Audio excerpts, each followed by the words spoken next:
She whispered it during dinner, fork halfway to her mouth, eyes on the salad.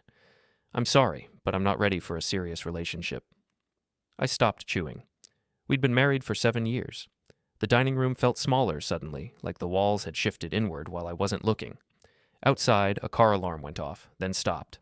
The refrigerator hummed in the kitchen, a low mechanical drone that seemed louder than it should have been.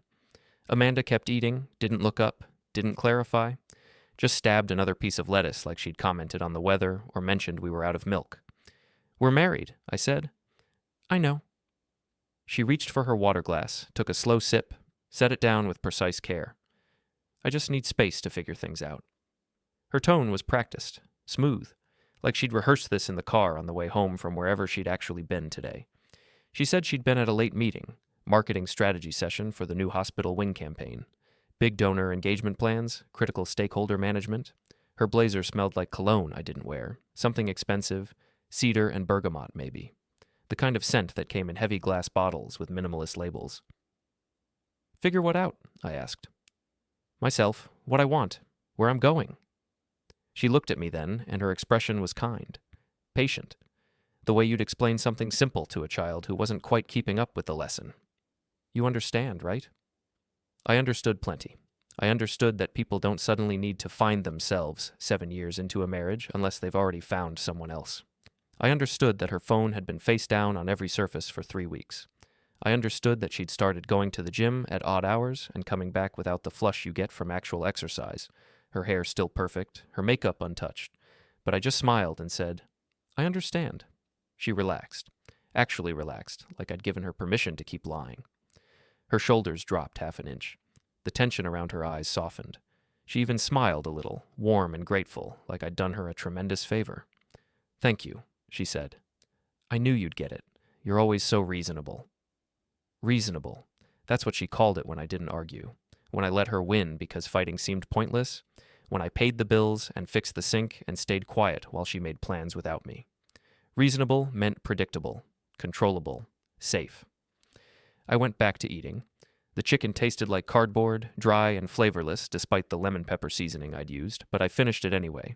Chewed mechanically, swallowed, took another bite. Amanda kept talking about work. About Denise from accounting who was getting divorced, apparently after finding text messages on her husband's phone. About the new coffee shop downtown that everyone was raving about, someplace with exposed brick and reclaimed wood and pour-over coffee that cost $7. Her voice was lighter now, animated, like she'd just put down something heavy and could breathe again. After dinner, I loaded the dishwasher while she scrolled through her phone in the living room. I could see her reflection in the kitchen window, thumbs moving fast, smiling at the screen, little huffs of laughter every few seconds. When I walked past to grab my laptop from the hall table, she locked the phone and set it down too quickly, screen down on the couch cushion. Working tonight? She asked. Risk assessment reports, due Friday. You work too much. This from the woman who'd had 12 late meetings in the last month. Meetings that apparently required her to change clothes before leaving the house, swapping her usual conservative work outfits for something with a lower neckline or a tighter fit. Meetings that left her giddy and distracted, checking her phone every 30 seconds. I went upstairs to the spare bedroom I used as an office, opened my laptop, stared at the spreadsheet I was supposed to be updating, columns of numbers blurring together. But my brain kept circling back to that sentence. I'm not ready for a serious relationship. 7 years. We'd been married 7 years. We had a mortgage on this 3-bedroom colonial in a decent neighborhood, joint accounts. Her name was on everything. The deed, the utilities, the car insurance.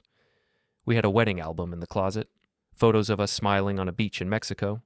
We had matching sets of cookware and a shared Netflix account. And she wasn't ready. The timeline didn't make sense.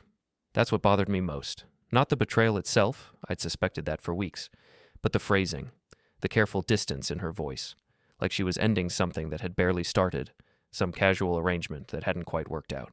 I opened a new document, typed the date at the top, started writing down everything I could remember from the last month, every late meeting, every unexplained absence, every time she'd said she was somewhere, and her story didn't quite line up with reality.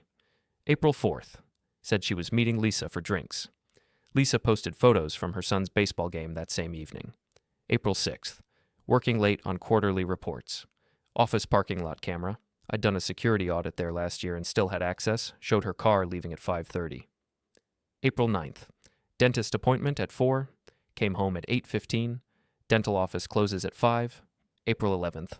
Conference call with the West Coast team. Time zones would put that at 6 p.m. our time. She didn't get home until 11. I work in risk management, compliance auditing for mid-sized companies. I spend 40 hours a week looking for inconsistencies in financial records, finding the patterns people think they've hidden.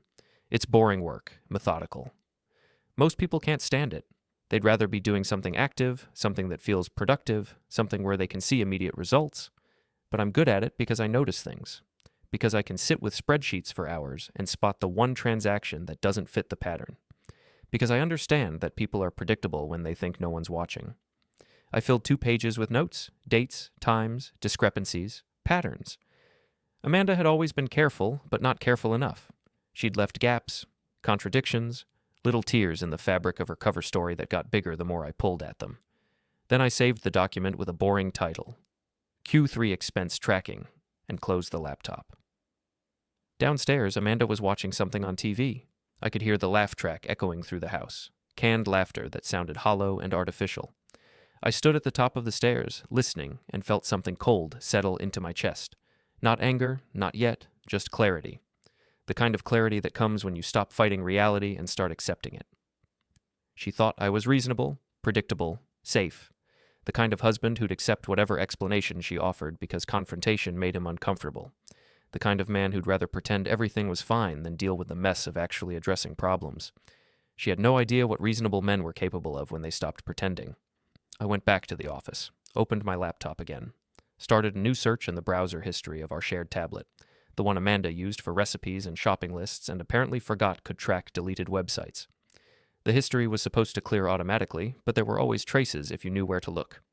Cached files, temporary downloads, DNS queries, 3 dating apps, apps I'd never heard of, platforms designed for discrete connections, and professional networking with benefits. 2 encrypted messaging programs, Signal and Telegram, both with privacy settings maxed out. 1 portal for a hotel rewards program I'd never heard of. Prestige stays, boutique properties for discerning travelers. I took screenshots of everything, saved them in a folder buried 3 levels deep in my work files, inside a directory called Legacy Documentation that Amanda would never think to open. Then I cleared the search history properly this time, wiping the cache and temporary files, covering my tracks the way she should have covered hers. When I went back downstairs, Amanda was still on the couch, curled up with the chenille blanket her mother had given us, phone in hand, blue light from the screen washing over her face. She was smiling at something, thumbs flying across the keyboard. "I'm going to bed," I said. "Okay." She didn't look up. "Love you." I paused in the doorway, watched her for a moment. She was wearing the soft cotton pajamas she always wore around the house, hair pulled back in a messy bun, no makeup. She looked comfortable, relaxed, like this was any other Thursday night. "Love you too," I said.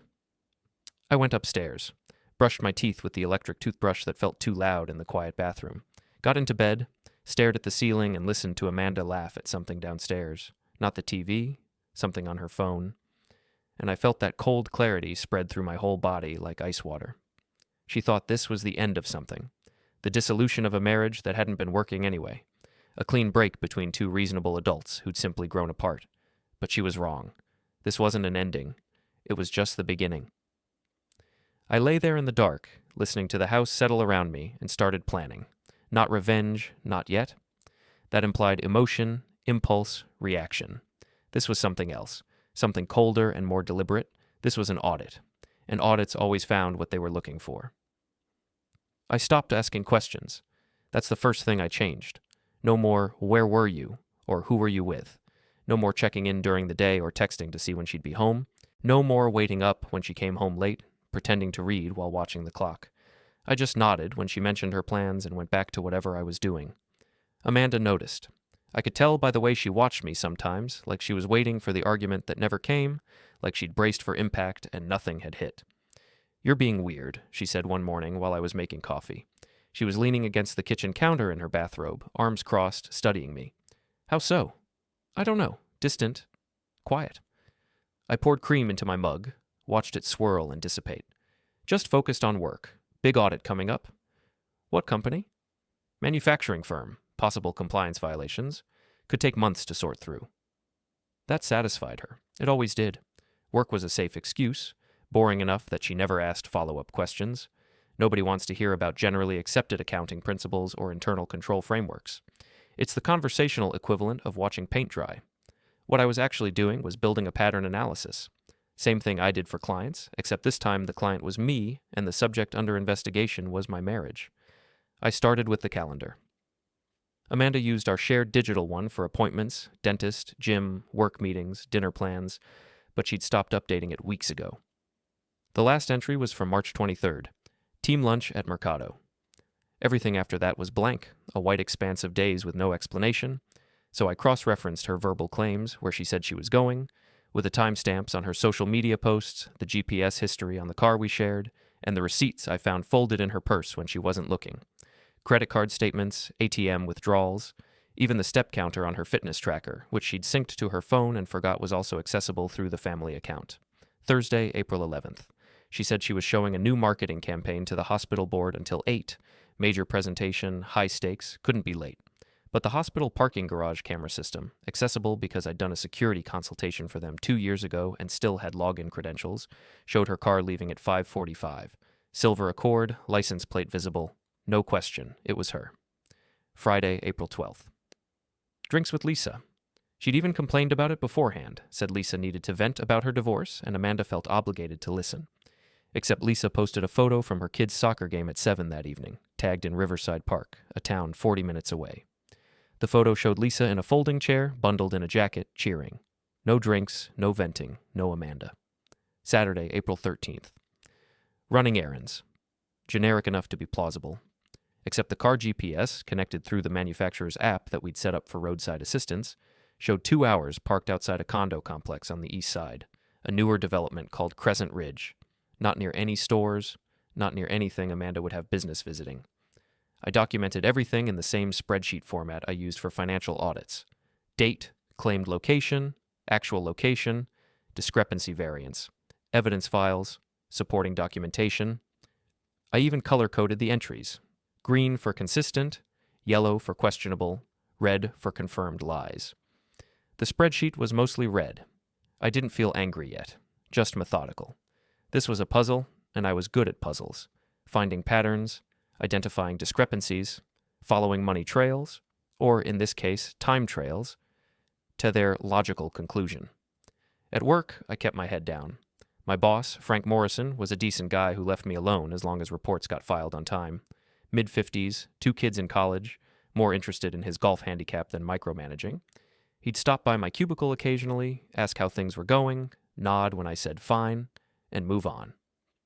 My coworkers barely knew I existed. I liked it that way. No small talk by the coffee machine, no lunch meetings where people complained about their weekends or showed photos of their kids. Just me and the numbers and the patterns hiding inside them. But I started paying more attention to the contract logistics guys who did repo work for our clients. Specifically, a guy named Dale Pritchard, who ran a small operation out of a warehouse near the industrial district, down by the old rail yards, where rent was cheap and nobody asked questions. He wasn't quite repossession, not quite private investigation, more like professional problem solving for people who needed things done quietly. Equipment recovery, asset tracking. Logistical consulting, he called it, the kind of work that lived in the gray space between legal and not. I'd worked with him on a case last year, corporate equipment recovery for a client who'd leased machinery to a contractor who'd stopped paying. Dale had located the equipment, documented its condition, provided GPS coordinates, and filed the appropriate legal paperwork. Everything by the book. The contractor had tried to hide the machinery at a storage facility under his brother-in-law's name. Dale found it in 4 days. He was efficient, discreet, and didn't ask unnecessary questions. Over lunch one day, I made a point to casually run into him at Rosie's Diner near his warehouse, the kind of place with cracked vinyl booths and coffee that tasted like it had been sitting since morning. I mentioned I might need help with a personal matter. "What kind of personal matter?" Dale asked. He was in his 50s, gray hair buzzed military short, face like worn leather, forearms covered in faded tattoos from what I assumed was a Navy stint decades ago. He was working through a burger and fries, methodical and unhurried. Surveillance, documentation, maybe some logistical support later. He took a bite, chewed slowly, swallowed, wiped his mouth with a paper napkin. "You don't seem like the type." "The type for what?" "Drama. You seem like a guy who fills out forms and goes home." "That's exactly what I am," I said. which is why I need someone who isn't. He studied me for a long moment. His eyes were pale blue, surprisingly sharp in that weathered face. Who's the target? Does it matter? Depends. I don't do anything that'll get me arrested. No stalking charges, no harassment claims, no breaking and entering. I've got a license to protect. Nothing illegal, I said. Just watching someone, confirming where they go, who they meet, times and locations, photo documentation. Your wife? I didn't answer. Just took a sip of coffee and waited. Dale set down his burger. $500 a day plus expenses. I take photos, track movement, log times, and locations. That's it. What you do with the information is your business, and I don't want to know. I send encrypted reports every evening. Payment up front for the first week, then weekly after that. Cash only. Deal. We shook hands. His grip was firm, calloused. He gave me a burner phone number to text when I needed him to start. Told me to use a different burner to contact him, not my regular phone. Basic operational security. I bought a prepaid phone that afternoon at a convenience store 3 towns over, paid cash, didn't activate it under my name. Back home that evening, Amanda was in a good mood. Better than I'd seen her in weeks. She'd gotten a promotion at work, associate director of marketing, and wanted to celebrate. The hospital had restructured the department, created new positions, and Amanda had lobbied hard for the title. They're giving me the pediatric wing campaign, she said, practically glowing. Full creative control. Bigger budget. I'll finally get to implement some of the strategies I've been pitching for months. We went to her favorite Italian place downtown, a restaurant called Amicis that she loved for the handmade pasta and the wine list. She ordered a bottle of Chianti and talked about her new responsibilities, her bigger office on the 3rd floor with actual windows, the raise that would kick in next quarter. 7%, she said, plus a performance bonus structure. I congratulated her, asked interested questions. What's the campaign focus? When does it launch? Will you need to hire more staff? Smiled at the right moments. Raised my glass when she toasted to new opportunities. The whole time I was noticing things. The way she kept checking her phone under the table, trying to be subtle but failing. Screen lighting up every few minutes, her eyes flicking down automatically. The way her eyes scanned the restaurant like she was looking for someone, or making sure someone wasn't there. The way she dressed up more than usual, not just nice, but deliberately attractive. Black dress that hugged her figure, heels that made her legs look longer, perfume stronger than her usual subtle application, something with jasmine and vanilla that announced her presence. Halfway through dinner, her phone buzzed. She glanced at it, smiled slightly, just a tiny upturn at the corner of her mouth, then excused herself to the restroom. She was gone for 8 minutes. I timed it. When she came back, her lipstick was reapplied, the color fresher and more even. She seemed distracted, like part of her brain was somewhere else. The conversation felt forced after that, performative. She kept looking at her phone. The glow from the screen reflected in her eyes every time a notification came through. Finally, she suggested we skip dessert and head home. Big day tomorrow, she said. I should get some rest. In the car, she was quiet, staring out the window at the passing streetlights. I drove, watched the road, said nothing, let the silence stretch. You're being supportive, she said suddenly, breaking the quiet. I glanced at her. About the promotion? About everything, the space I needed. You've been really understanding. I told you I understood. She reached over and squeezed my hand where it rested on the gear shift. Her fingers were cold despite the warm car. I appreciate it. I know I've been hard to deal with lately. Her hand felt small, fragile, like something I could crush if I squeezed back hard enough. I didn't. I just squeezed gently and let go. At home, she went straight to the bedroom. I heard the shower start, water rushing through the pipes. While she was in there, I checked her purse where she'd left it on the kitchen counter. Found a receipt folded small and tucked into the inner pocket, the kind you might miss if you weren't looking. Hotel bar, place called The Meridian. 2 drinks, $38. Same hotel from the rewards program I'd seen on the tablet. I took a photo of the receipt with my regular phone, then transferred it to the burner and deleted it from my phone. Put the receipt back exactly where I'd found it, folded the same way, tucked in the same pocket. When Amanda came out of the bathroom 20 minutes later, she was wearing the new underwear I'd never seen her wear around me. Red lace, expensive looking. The kind of thing you buy for someone specific, not just to have. She smiled at me, and for a second I thought she was going to initiate something, try to maintain the appearance of normalcy. But then her phone buzzed on the nightstand where she'd plugged it in. She picked it up, read the message. Her whole body language changed, tightened, focused, suddenly alert. "I have to take this," she said. "Work emergency." She left the room, taking the phone with her. I heard her voice in the hallway, low and urgent, but couldn't make out the words. Just the tone, intimate, careful, like she was trying not to be overheard. When she came back 20 minutes later, she looked tired, drained. "Everything okay?" I asked. "Fine. Just vendor issues with the printer for the campaign materials. I'll handle it tomorrow." She climbed into bed, turned away from me, and within minutes her breathing went slow and steady. Either she'd fallen asleep that quickly or she was faking it. Either way, the message was clear. I stared at the ceiling and thought about timelines, about how people think they're covering their tracks when they're really just leaving different tracks, about how Amanda believed she was controlling this, managing me like a project, keeping everything compartmentalized and separate. She'd always been good at managing narratives. At work, she was known for it, spinning bad publicity into positive campaigns, reframing problems as opportunities, controlling how people perceived situations.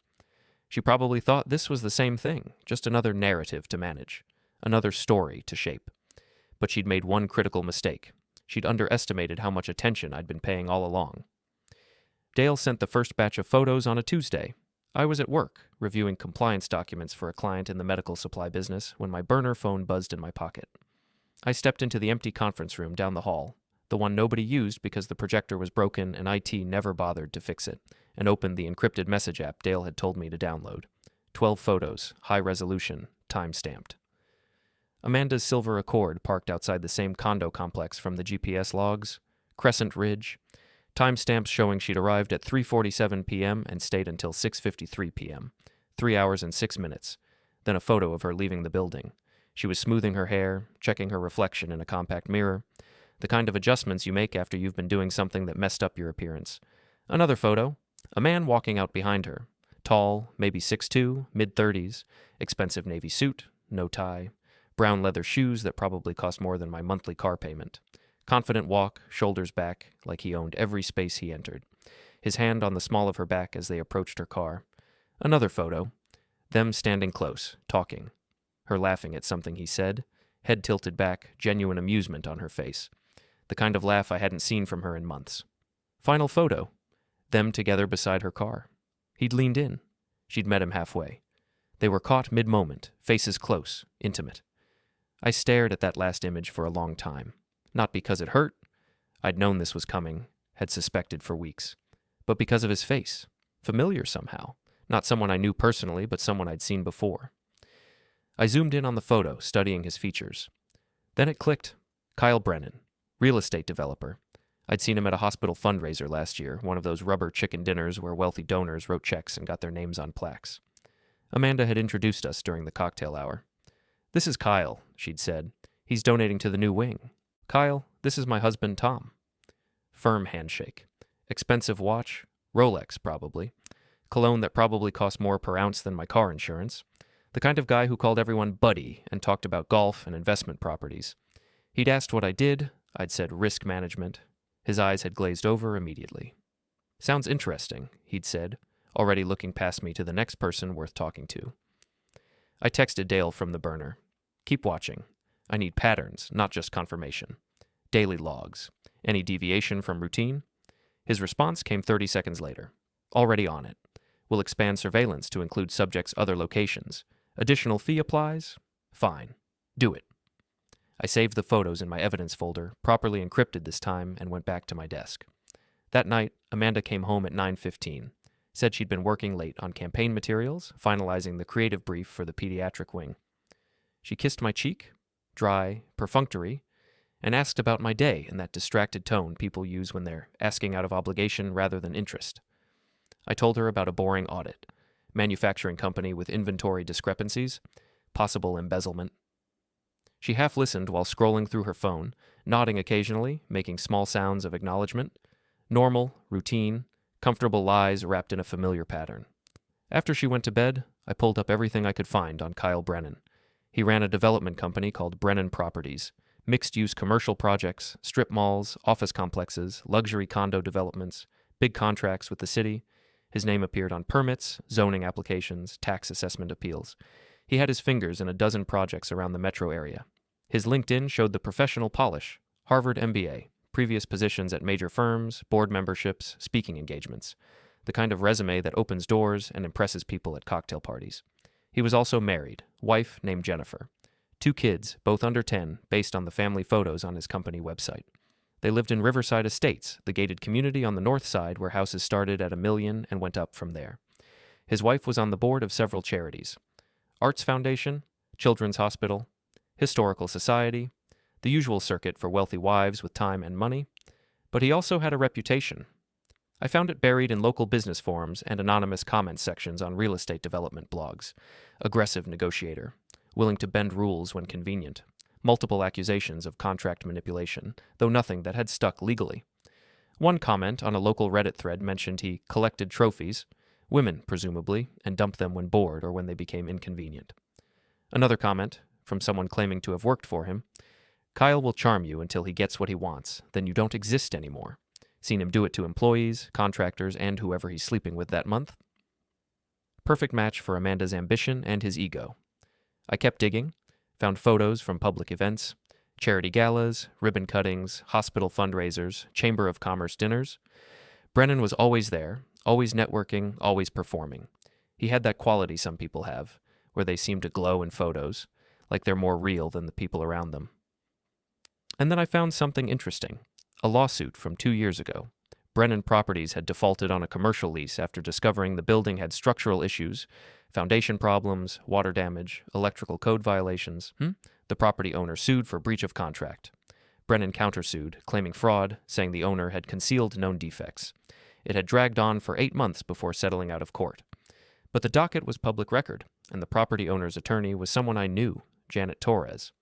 She'd done legal work for my firm before, maybe 3 years ago.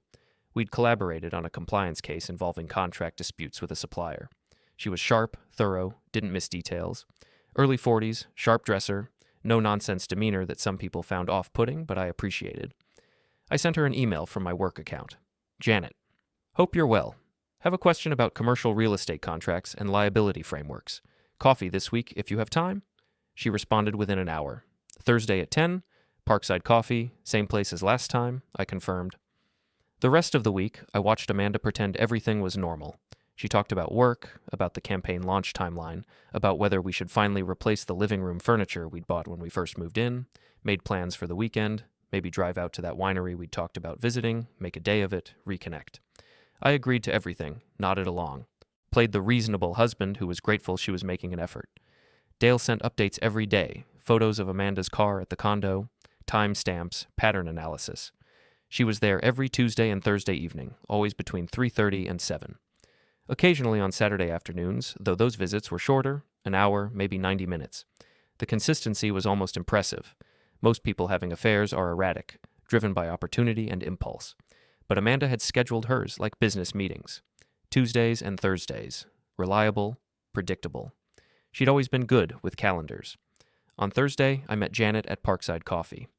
It was one of those deliberately casual places with mismatched furniture and local art on the walls, the kind of spot where freelancers nursed single coffees for hours and nobody cared. Janet was already there, working on a laptop at a corner table. She looked up when I came in, waved me over. Tom, been a while. 3 years, maybe? Something like that. She closed the laptop. You look good. Thinner, maybe? Stress diet, I said, attempting a smile. She didn't smile back.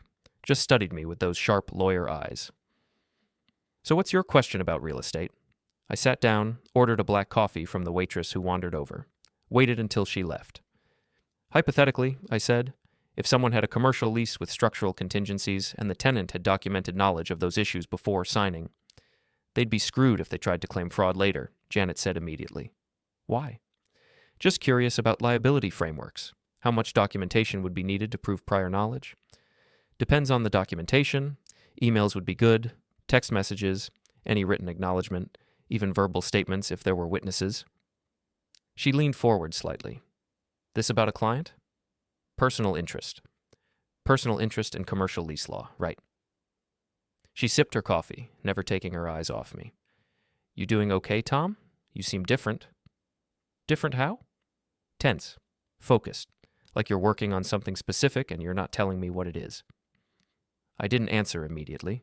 Just watched the other people in the coffee shop. a woman with a stroller, 2 college students sharing a laptop, an old man reading a newspaper, actually reading physical newsprint like it was 1987. "If you ever need help with something that isn't hypothetical," Janet said quietly, "let me know. I owe you one from the Patterson case. You saved my client about $200,000 in penalties with that analysis you did." "I appreciate that." "I mean it." She pulled out a business card, wrote something on the back. "That's my direct cell. Not the office number. Use it if you need to." I took the card, thanked her, changed the subject to safer topics. How her practice was going, whether she was still doing compliance work or had moved fully into litigation, local politics, the weather, but I filed that offer away. Might need it later. That evening, I followed Amanda. Not physically, too risky, too obvious. But I activated the tracking app I'd quietly installed on her phone 2 weeks ago. Find My Family, it was called. Family safety app. Marketed as a way to keep tabs on loved ones, make sure everyone got home safe, find lost phones. She'd agreed to it months ago, back when things were still normal, when I'd suggested it after reading an article about a family whose teenager had gotten lost hiking. "Just in case," I'd said. She'd barely paid attention, just accepted the app permission request and forgot about it. Now I watched the little dot that represented her move across the map on my screen, from her office downtown to the condo complex on the east side, parked in the same spot Dale had documented, visitor parking near Building C, stayed for 2 hours and 17 minutes. Then the dot moved again, but not home. It went to a restaurant downtown. Nice place. Ember, it was called. Upscale American Fusion. Reservations required. I'd looked at their menu once, considered taking Amanda there for our anniversary, decided it was too expensive for what you got. I grabbed my jacket and wallet, told myself this was impulsive, reckless, emotional, exactly the kind of decision I'd built my career on avoiding, the kind of move that could expose everything I'd been carefully building, but I went anyway. The restaurant was in the Arts District, converted warehouse space with exposed brick and industrial lighting, dark wood, dim Edison bulbs, expensive menu visible through the windows. I parked across the street in a public lot where my car would blend in, and walked past the front windows like any other pedestrian heading somewhere else. Saw them immediately. Amanda and Brennan at a corner table, wine glasses, red, probably something from their premium list. Her hand on his arm, fingers resting there casually, comfortable. Both of them laughing at something. She was wearing the black dress from the other night, the one that hugged her figure. He was in a different suit, charcoal gray this time, but the same confident posture. I stood there on the sidewalk, just another person passing by, and watched them through the window. Watched how comfortable they looked together, how easy, how natural. Like they'd done this 100 times and would do it 100 more. They looked happy. That's what struck me most. Not the intimacy or the obvious involvement, but the happiness, the genuine unforced pleasure they took in each other's company. Then Brennan glanced toward the window. Our eyes met, just for a second, maybe less. But I saw the flash of recognition cross his face, the slight pause in whatever he'd been saying, the calculation behind his eyes as he processed who I was and why I might be there. He knew who I was, and he knew I'd seen them. I kept walking, didn't change pace, didn't react. Just continued down the sidewalk like I'd been heading to the art gallery 2 doors down or the bookstore on the corner, someone with their own destination who'd happened to pass by. But my hands were shaking when I got back to the car. Not from fear, not from anger, not exactly. From the sudden realization that this wasn't just about Amanda anymore. This wasn't just about documenting a betrayal or building evidence for some future confrontation. Brennan had looked at me and seen something that worried him, maybe not consciously, maybe not immediately, but enough that he'd noticed. Enough that the idea of me, the reasonable, boring husband who filled out forms and went home, had registered as something potentially problematic. He'd seen me, and for just that brief moment, he'd recognized a threat. Good. Let him wonder. I drove home slowly, taking side streets, thinking through the implications. Amanda wouldn't know I'd been there unless Brennan told her. And would he? Would he mention that her husband had walked past the restaurant, had seen them together, had made eye contact and kept walking without saying a word? Maybe, maybe not. Either way, something had shifted. Some small piece of the game board had moved. I got home before Amanda, made myself a drink, whiskey, 2 fingers, no ice, sat in the dark living room and waited. She came home at midnight, tried to be quiet, slipped upstairs without turning on lights, shoes in her hand so her heels wouldn't click on the hardwood. In the morning, she acted normal, but I caught her watching me over breakfast, like she was trying to read something in my expression, looking for cracks in my facade, maybe, or confirmation that I was still the same oblivious husband I'd always been. You okay? She asked. Fine. Why? You seem quiet. Just thinking about work. She nodded slowly, didn't push it. But something had shifted in her too. Some small awareness that maybe the game wasn't quite as one-sided as she'd thought. Later that day, Dale sent another message to the burner phone. Target made you last night. Saw you outside the restaurant. He's spooked. Changed pattern already. Left through back entrance. Took different route home. Suggests heightened awareness. I replied, good. Keep me updated on any other changes. Add secondary subject to surveillance when feasible. Secondary subject? The man. Kyle Brennan. I'll send details. Additional fee? Fine. Because this was the thing Amanda and Brennan didn't understand? I wasn't trying to catch them. I'd already caught them. The evidence was documented, encrypted, safely stored. Now I was watching them react. Watching them wonder. Watching them realize that maybe the boring husband wasn't quite as oblivious as they'd assumed. And that uncertainty, that not knowing, that was just the beginning. The thing about revenge is that it's not supposed to feel like work. In movies, it's passionate, dramatic. Someone discovers a betrayal and immediately starts plotting elaborate schemes, burning with righteous fury, driven by emotion. But sitting at my desk on a Wednesday morning, reviewing Kyle Brennan's business filings and cross-referencing them with municipal permits, I felt nothing but mild professional interest. The same interest I'd feel auditing any client's financial records. Turns out Brennan Properties had some interesting inconsistencies. I'd started with public records, business licenses, tax filings, zoning applications. All available online if you knew where to look and had the patience to dig through bureaucratic databases that seemed designed to frustrate casual users. Brennan had 3 major projects currently active: a mixed-use development on the south side, an office complex near the university, and a luxury condo renovation downtown, the Crescent Ridge complex where he'd been meeting Amanda. That last one was interesting. The Crescent Ridge project had been approved 18 months ago, renovating an older building, converting it to high-end condos, but the permits showed modifications that hadn't been disclosed to the city. Structural changes, electrical upgrades that exceeded the scope of the original filing. Not illegal, necessarily, but requiring amended permits, which cost money and time, which Brennan apparently hadn't bothered with. I made notes, saved everything to my encrypted files. Then I dug deeper into the South Side development, a strip mall replacing an old warehouse. The warehouse had been declared structurally unsound, condemned, torn down.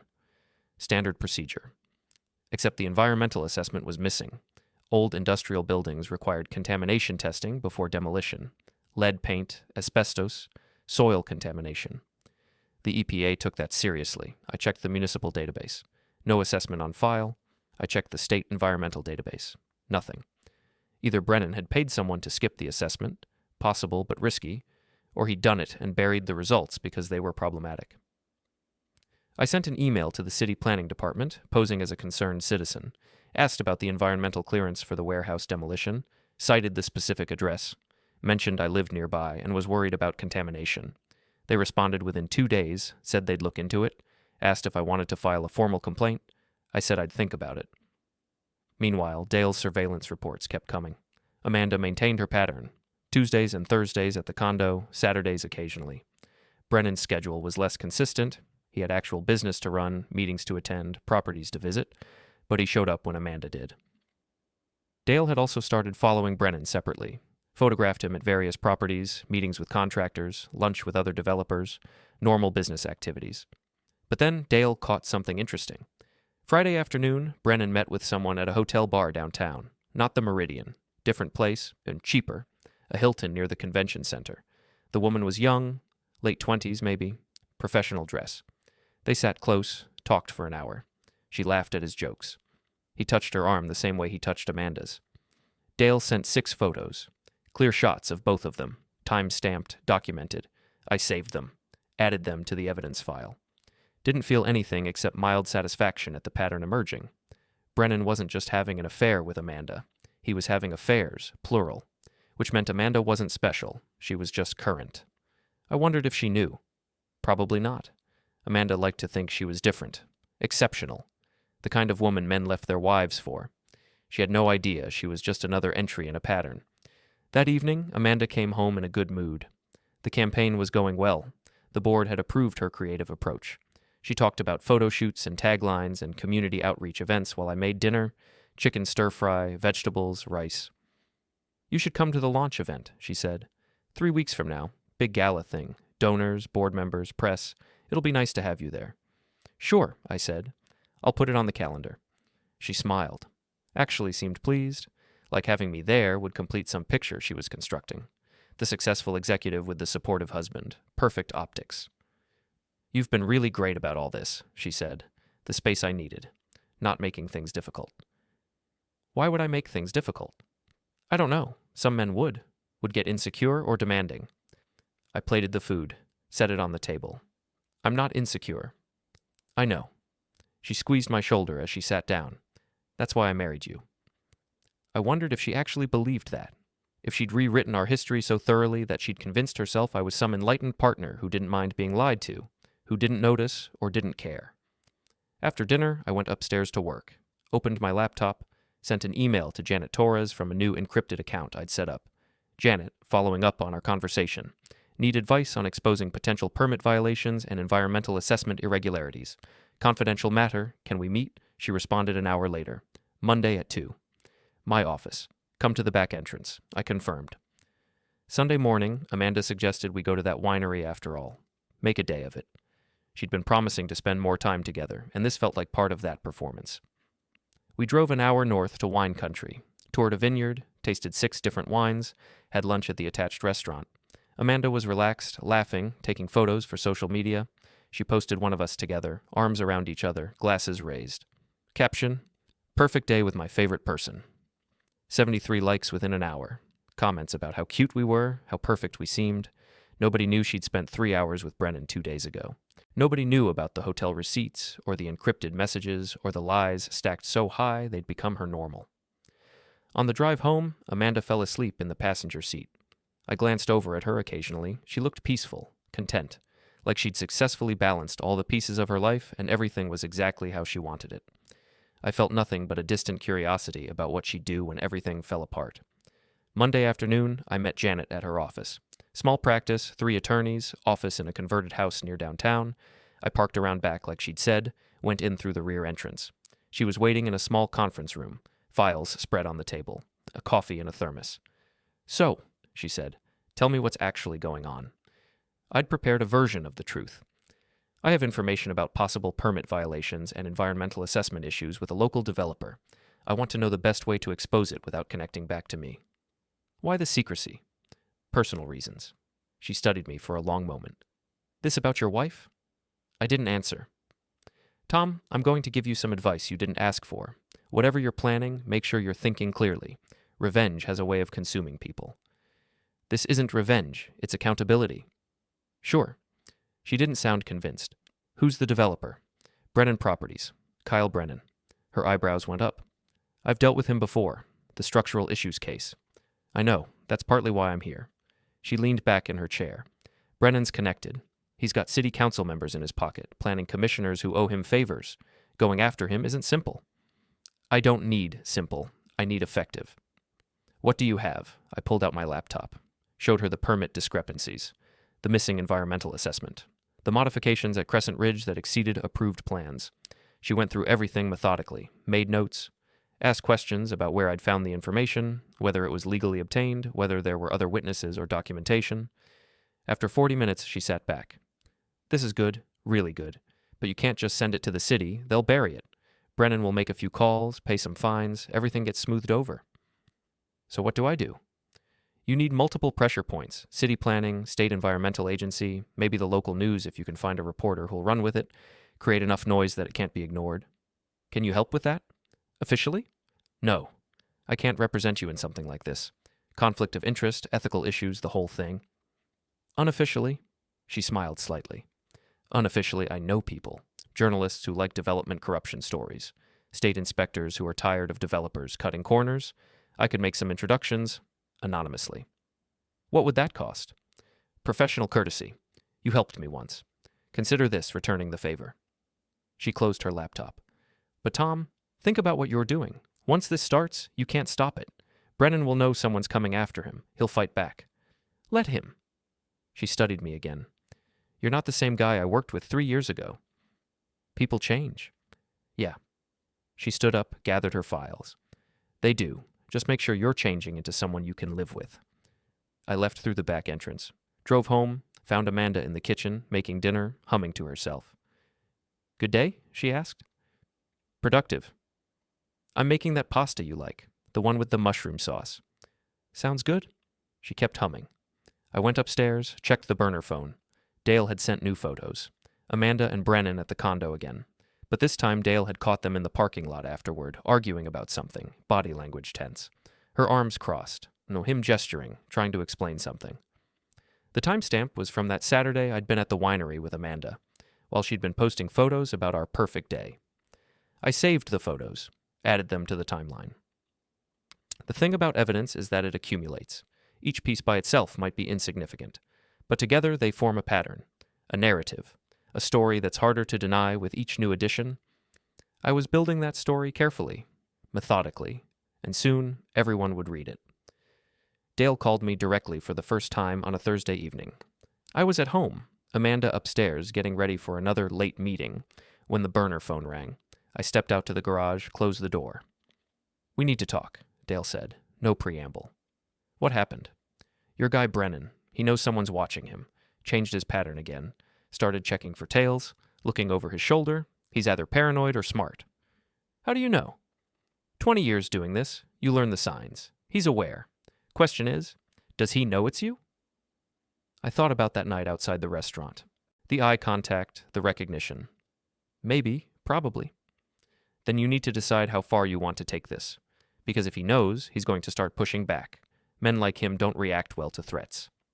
What do you suggest? Depends on your goal.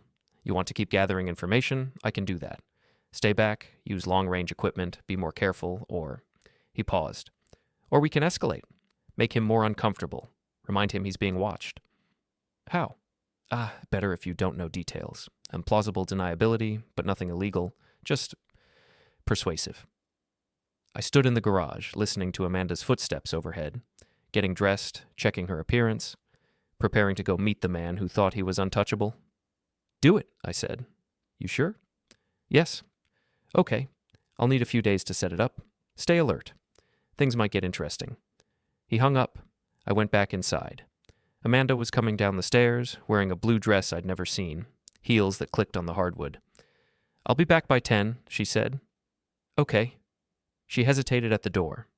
You're being really understanding about all these late nights. You said the campaign is important. It is? She smiled. I appreciate you getting it. Some husbands would complain. She left. I watched her car pull out of the driveway, red taillights disappearing down the street. Then I checked the tracking app, watched her dot move across the map toward the condo complex. 3 days later, Dale sent a message. Package delivered. Check the news. I pulled up the local news website, scrolled through headlines, found it buried in the local section. Vandalism reported at luxury condo development.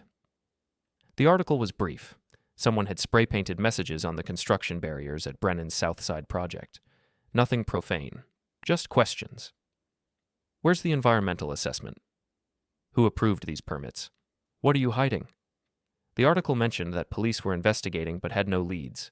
Property owner Kyle Brennan declined to comment.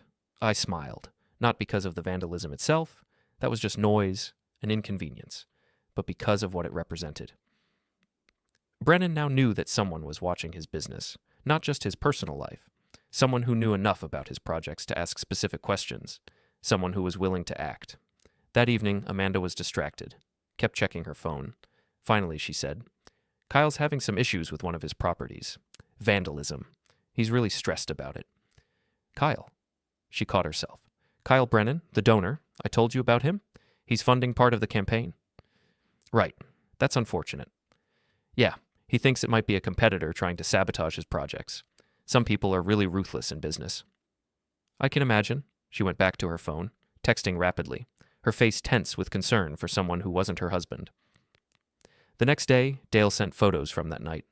Brennan's car parked outside a different location, not the condo, not his office, a house in an older neighborhood, modest place, single-story ranch.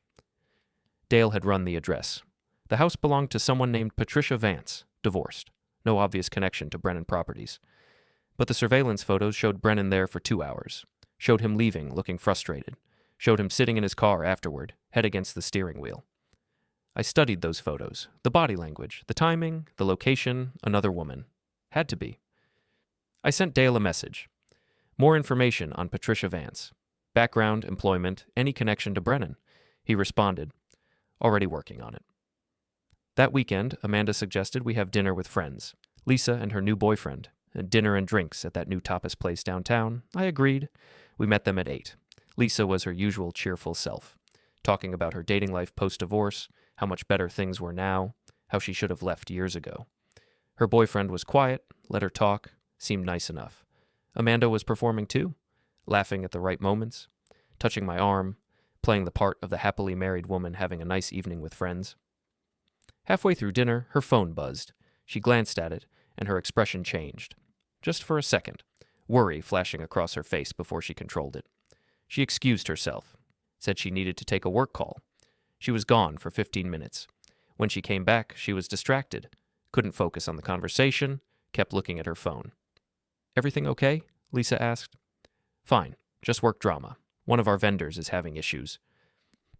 But I saw the tension in her jaw, the way she was gripping her phone too tightly. Something had happened.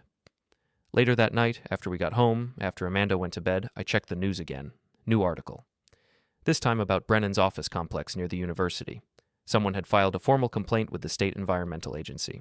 Anonymous tip about the missing assessment for the demolished warehouse. The agency was opening an investigation. The article quoted a spokesperson saying they took environmental violations seriously, especially in residential areas near schools. I read it twice, then checked my encrypted files to make sure there was no trail connecting the complaint to me. There wasn't. Janet had made good on her word. Anonymous introductions, or pressure from multiple directions. The next morning, Amanda was already up when I came downstairs. She was on her phone, pacing in the kitchen, coffee forgotten on the counter. No, I understand, but... She stopped when she saw me. I have to call you back. She hung up. Everything okay? I asked. Kyle's having more problems. Environmental investigation, anonymous complaints. He thinks someone's targeting him. Is he in trouble? I don't know. Maybe. He's really stressed about it. She rubbed her temples. I feel bad for him. Why? Because he's a good person. He doesn't deserve this. A good person. A man who was married with 2 kids, having affairs with at least 2 women I knew about, cutting corners on environmental safety, manipulating permits. But sure, a good person. I'm sure it'll work out, I said. She nodded, but she didn't look convinced. Over the next week, the pressure increased. The city planning department opened their own investigation into the Crescent Ridge modifications. A local journalist, one of Janet's contacts, I assumed, published a piece about developer accountability and environmental shortcuts, mentioned Brennan Properties by name, along with 3 other companies. The article was balanced, careful not to make specific accusations. But it raised questions, created doubt, made people wonder. Brennan's social media presence changed. He'd been active before, posting about projects, sharing articles, engaging with the community. Now, silence. His accounts went dark. Dale's surveillance showed changes too. Brennan stopped going to the condo, changed his routine entirely, started leaving his office at different times, taking different routes home, checking his mirrors constantly. He was scared. And then Dale called again. Something happened, he said. You need to see this. What? Come to my office. Now, don't use your regular car. I borrowed a car from a coworker, said mine was in the shop, needed transportation for a client meeting, drove to Dale's warehouse. He was waiting inside, laptop open, files spread across a metal desk. Your guy Brennan. He hired someone. Hired someone for what? Private investigator, professional outfit, legitimate business. They started following your wife. My stomach went cold. When? 3 days ago. Probably trying to figure out who's coming after him. If it's you, if it's a competitor, if it's someone else, hey, he's gathering intelligence. How do you know? Dale pulled up photos on his laptop. A man sitting in a car outside our house. Different man, different location, watching Amanda's office, professional equipment, long-range lenses. I recognize the second guy, Dale said. Works for Griffin Security. They do corporate investigations, background checks, surveillance. Not cheap. Does Amanda know? Doesn't look like it. They're good. Staying back, being subtle, but they're there. I stared at the photos, at the men watching my wife, gathering information for her lover, building their own case against us. What do I do? Depends. You can back off, let things cool down, or you can keep pushing. But if you keep pushing, Brennan's going to find out it's you. And then this becomes something different. I thought about Amanda upstairs every night, pretending everything was normal, about Brennan thinking he could investigate his way out of consequences, about how both of them believed they controlled the situation. Keep pushing, I said. Dale nodded slowly. All right, but we need to be smarter, more careful. No more direct action against his properties. We let the investigations play out. We focus on documentation, evidence, building a case so solid he can't fight it. Agreed. And Tom? Dale looked at me seriously. Watch your back. Men like Brennan, when they're cornered, they don't always play fair. I drove home in the borrowed car, parked down the street, walked the last block, watching for surveillance. Saw the car. Sedan, dark blue, man in the driver's seat. He didn't look up as I passed. Professional, controlled. They were watching. Good. Let them watch. Let them try to figure out what was coming. Because the thing they didn't understand, the thing Brennan and Amanda and their private investigators couldn't see, was that this wasn't about hiding anymore. This was about control. And I was just getting started. The campaign launch event was on a Friday evening. Amanda had been talking about it for weeks. The venue was the hospital's new conference center. Glass walls overlooking the city, catering from the best restaurant downtown. 200 guests, board members, donors, community leaders, press. She'd bought a new dress for it. Black, elegant, professional, but striking. Spent an hour on her makeup and hair. She wanted everything perfect. I wore the suit she'd picked out months ago. Navy blue, conservative, the kind of thing that blended into corporate environments. Exactly what she wanted from me. Present, but not prominent, supportive, but not demanding attention. We arrived at 7. The room was already filling up. Chandeliers, string quartet, waiters circulating with wine and appetizers. The kind of event where people network with drinks in one hand and business cards in the other. Amanda was immediately absorbed into conversations. The campaign team, board members, major donors. She moved through the room like she owned it, confident and engaging, everything she'd been working toward on full display. I stayed on the periphery, accepted wine from a waiter, nodded politely when introduced to people whose names I immediately forgot. Then I saw him, Kyle Brennan. Across the room, talking to an older couple who were probably major donors based on their expensive clothes and comfortable authority. He was wearing a charcoal suit, perfectly tailored, looking exactly like what he was, successful, confident, untouchable. Our eyes met. He held my gaze for a moment. No recognition, no acknowledgement. Just a blank look before he turned back to his conversation. Like I didn't matter. Like I was part of the furniture. I watched him work the room, saw how people responded to him, gravitating toward his confidence and charm, saw Amanda glance in his direction occasionally, careful not to be obvious, but unable to help herself.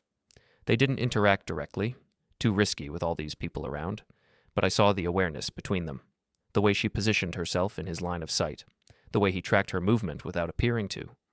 An hour into the event, Amanda gave a short speech, talked about the campaign vision, the importance of pediatric care, how the community could come together to make a difference. She was good at it. Polished, persuasive. People applauded. Brennan applauded too, watching her with an expression that might have been pride or might have been possession. Hard to tell. After the speech, I went to the restroom, washed my hands, straightened my tie, stared at my reflection in the mirror. I looked the same as always. Ordinary, forgettable. The kind of person people's eyes slide past without registering. Perfect. When I came back, I saw them together. Not obviously, they were in a group of 6 people discussing something about the campaign budget, but standing closer than necessary. She said something that made him laugh, genuine amusement on his face. I pulled out my phone, positioned myself at an angle, took several photos. Not obvious, just checking messages like everyone else in the room, but the camera captured them together. The proximity, the body language. I sent the photos to my encrypted storage, added them to the growing collection. Then I rejoined the event, got another glass of wine, made small talk with a doctor who wanted to explain his research in excruciating detail. Near the end of the evening, as people were starting to leave, I saw Amanda and Brennan slip out onto the balcony. Separate exits, 30 seconds apart, trying to be discreet. I waited a minute, then followed. The balcony wrapped around the building, mostly empty now as the temperature had dropped. I stayed inside, watching through the glass. They were at the far end, close together, his hand on her waist, her head tilted toward him, and talking quietly, intimately. Then she laughed at something he said and kissed him. Quick, casual, comfortable. I took more photos through the glass. The angle wasn't perfect, but good enough. They stayed there for maybe 5 minutes. Then they came back inside separately again, maintaining the fiction that they'd each just stepped out for air. Amanda found me near the bar. Ready to go? Whenever you are. It went well, don't you think? Everyone seemed really engaged with the message. You did great. She smiled, squeezed my arm. Thank you for being here. I know these events aren't your thing. Of course. We said our goodbyes. Amanda hugged several people, exchanged promising to keep in touch pleasantries, collected business cards. In the car, she was energized, talking about who said what, which donors seemed most interested, how the press coverage would probably be positive. I drove, listened, made appropriate responses.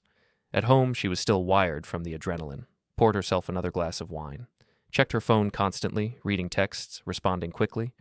I went upstairs, checked the burner phone. Dale had sent a message. Interesting development. Griffin Security pulled their team today. Contract ended. Either Brennan ran out of money or he found what he was looking for. I replied, which do you think?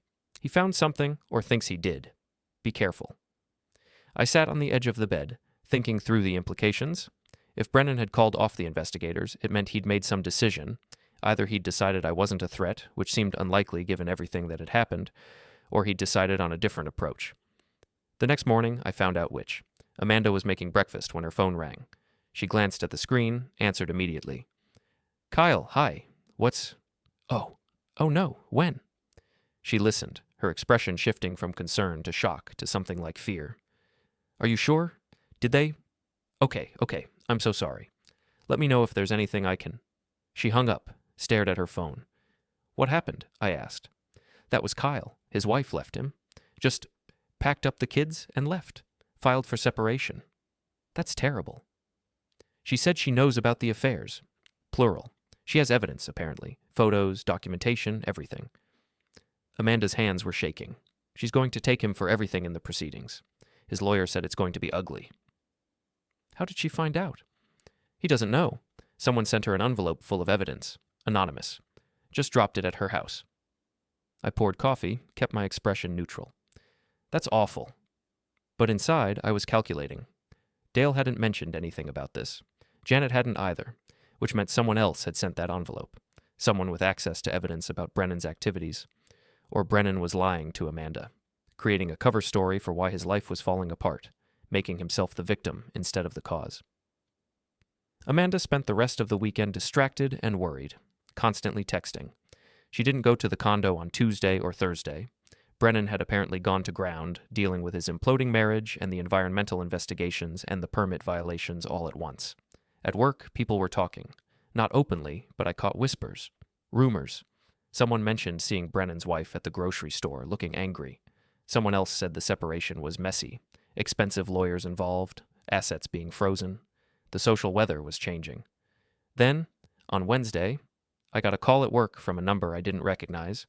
I almost didn't answer, but something made me pick up. Tom Henderson. Yes.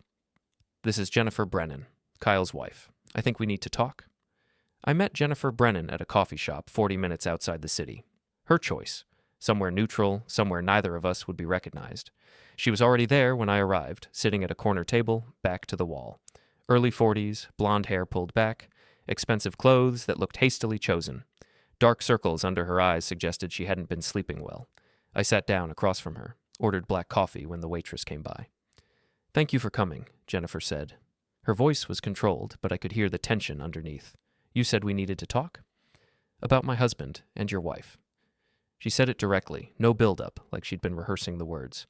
I know they're having an affair. I know too. She blinked. You know? I've known for a while. How long? 6 weeks. Maybe 2 months if I'm honest about when I started suspecting. She studied me carefully. You don't seem angry. I am. I'm just not emotional about it. That's a strange way to put it. Anger doesn't help. Documentation does. Evidence. Proof. Understanding crossed her face. You've been gathering evidence. Yes. For how long? Since I confirmed what I suspected. Why did you want to meet? Jennifer pulled out her phone, opened a photo, turned it toward me. It showed Brennan and Amanda at the condo complex. Different angle than Dale's photos, but clearly them. I got these 3 weeks ago, she said. Anonymous envelope, 40 photos, timestamps, locations, everything documented. Your wife isn't the first, and she won't be the last. I know about Patricia Vance. Her eyebrows went up. You've been thorough. It's what I do professionally. Risk assessment, finding inconsistencies. And you're assessing the risk of your marriage. Something like that. She leaned back in her chair. I'm going to destroy him. Kyle. Financially, professionally, socially, everything. He thinks because he's charming and connected that he can behave however he wants. I'm going to prove him wrong. What does that have to do with me? Because we want the same thing. He loses everything. And from what I can tell, you've already started making that happen. I didn't confirm or deny. Just sipped my coffee. Jennifer smiled slightly. The environmental investigation, the permit violations, the vandalism at his construction site. That's not coincidence. Someone knows his business well enough to know where to apply pressure. If you're looking for a confession, I'm not. I'm offering a partnership. She pulled out a folder, set it on the table between us. I have access to Kyle's financial records, business accounts, personal accounts, tax returns. I've been documenting everything since I first suspected he was cheating 2 years ago. I have proof of financial irregularities, contract manipulation, payments to people who don't exist. Why are you showing me this? Because you clearly know how to use information effectively, and because I want Amanda to lose everything too. She knew he was married. She pursued him anyway. She's not innocent in this. I opened the folder, scanned the first few pages, bank statements showing payments to shell companies, contracts with suspicious terms, tax filings that didn't match reported income. This was more than I'd found on my own. This was comprehensive. What do you want in return? I asked. Help me expose him completely. Use your skills, your connections, whatever you've been doing, and when it's over, when he's lost his business and his reputation and everything he's built, I want you to make sure Amanda goes down with him.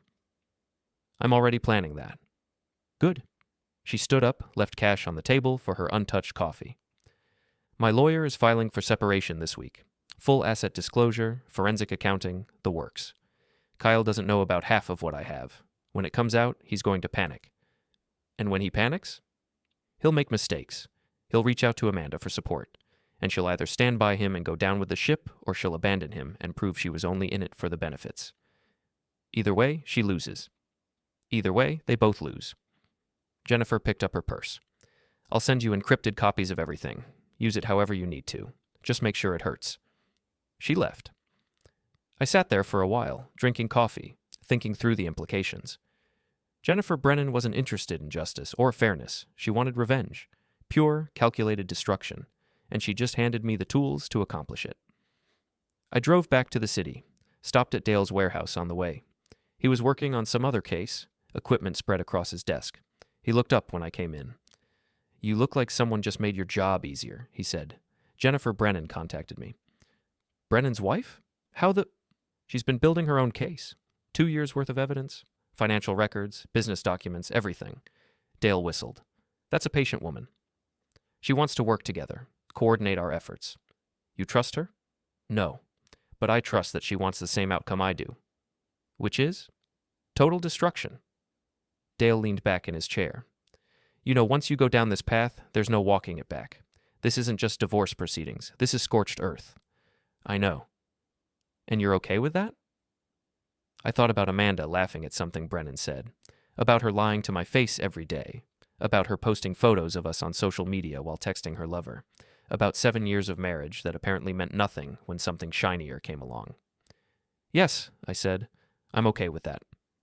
Dale nodded slowly. All right. What do you need from me? Keep surveillance on both of them. I want to know how they react when the separation filing hits, whether Amanda stays loyal or runs.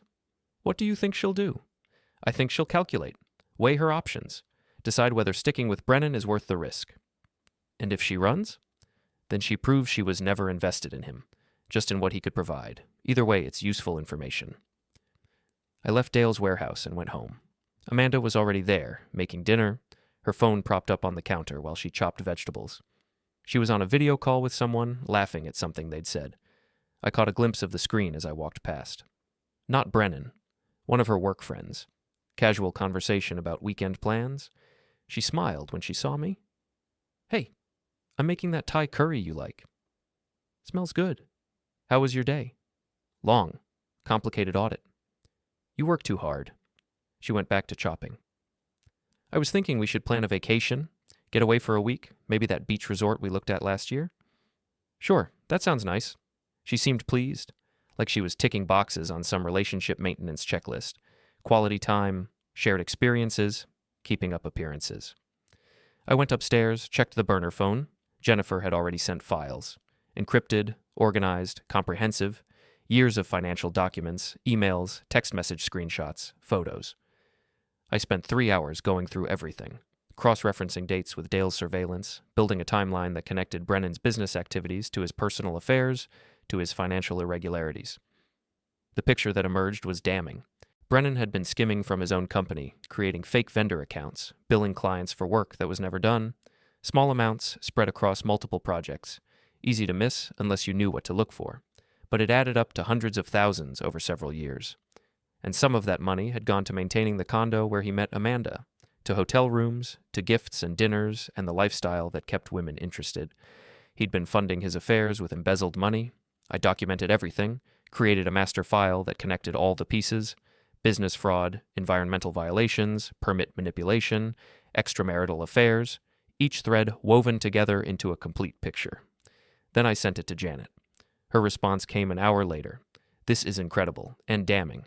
What do you want me to do with it? Wait, I'll tell you when to release it. You're sure about this? Once it's out, there's no taking it back. I'm sure. Okay, standing by. The next morning, Jennifer's separation filing became public record. It was a Friday. By noon, the news had spread through the city's business community. Amanda heard about it at work. She called me, voice tight with stress. Did you see? Jennifer filed. She's asking for everything. Full asset disclosure. She's claiming financial fraud. That's serious. Kyle says it's vindictive, that she's making things up because she's angry. Is she making it up? Silence on the line. I don't know. He says he hasn't done anything wrong. But you're not sure. I don't know what to think anymore. She sounded lost, confused, like the script she'd been following had suddenly changed and she didn't know her lines. This is all getting so complicated. Relationships usually are. What? Nothing. I hope it works out. Tom, I know this is weird, me being so invested in Kyle's problems. It's just he's been a good friend to me. A mentor, kind of, and I hate seeing him go through this. A mentor. Yes. He's taught me a lot about professional networking, strategy. Among other things. What does that mean? Nothing. I should get back to work. Okay, I might be late tonight. Kyle needs someone to talk to. Of course he does. I hung up. Checked the tracking app. Amanda's dot was moving, not toward her office, toward the part of town where Brennan lived. She was going to him in the middle of the day, when his life was falling apart, and he needed support. I sent Dale a message, subject heading to Brennan's residence. Need eyes on both, already on it. I'm 2 blocks away. An hour later, Dale sent photos. Amanda's car in Brennan's driveway. The house was nice, not mansion level, but expensive. Gated community, professional landscaping, everything perfect. She stayed for 3 hours. When she left, Dale captured her walking to her car. She looked tired, stressed. She sat in the driver's seat for a long time before starting the engine. That evening, she came home late. 9:30? She'd texted earlier to say she was working through dinner. Long day? I asked when she walked in. Exhausting. She dropped her purse on the hall table, kicked off her heels. The campaign has so many moving pieces. Sometimes I forget how complicated project management can be. I'm sure. She looked at me then, really looked like she was trying to read something in my expression. You've been different lately. Different how?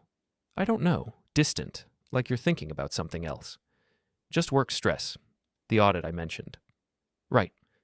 She didn't sound convinced. I'm going to take a bath. She went upstairs. I heard the water running, checked the burner phone. Jennifer had sent a message. Kyle called me tonight, tried to convince me to drop the filing, said we could work things out. I told him to lose my number. How did he react? Badly. Threatened to fight me on everything. Said I'd regret making an enemy of him. Good.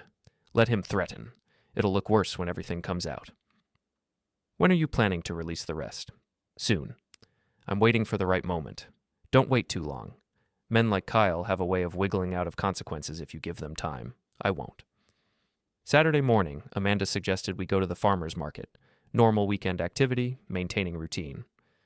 We walked through the stalls. She bought flowers and vegetables, made small talk with vendors, acted like everything was fine. But I saw her checking her phone constantly, texting quickly whenever she thought I wasn't looking. At the coffee stand, while she was ordering, I glanced at her phone on the table. Text conversation with Brennan visible on the lock screen. I can't keep doing this. Please, I need you right now. This is too much. Your wife, the investigations, everything I thought you loved me. I looked away before Amanda came back with the coffee. Beautiful day, she said, sitting down. Yes. We should do this more often. Simple things. Just being together. We should. She reached across the table, took my hand. I know I've been distracted lately. Work has been overwhelming, but I want you to know I appreciate you, your patience, your support. Of course. You're a good man, Tom. I'm lucky to have you. I squeezed her hand gently, smiled, played the part she needed me to play, the devoted husband, the supportive partner, the man who believed everything she said, all the while thinking about the evidence accumulating in encrypted files, about Jennifer Brennan's financial documents, about Dale's surveillance photos, about Janet waiting for the signal to release everything to the right people, about how Amanda had no idea that every lie she told was being documented, every text message saved, every moment with Brennan photographed and time-stamped and filed away. She thought she was managing this, balancing her marriage and her affair and her career and her image. She had no idea how badly she'd miscalculated.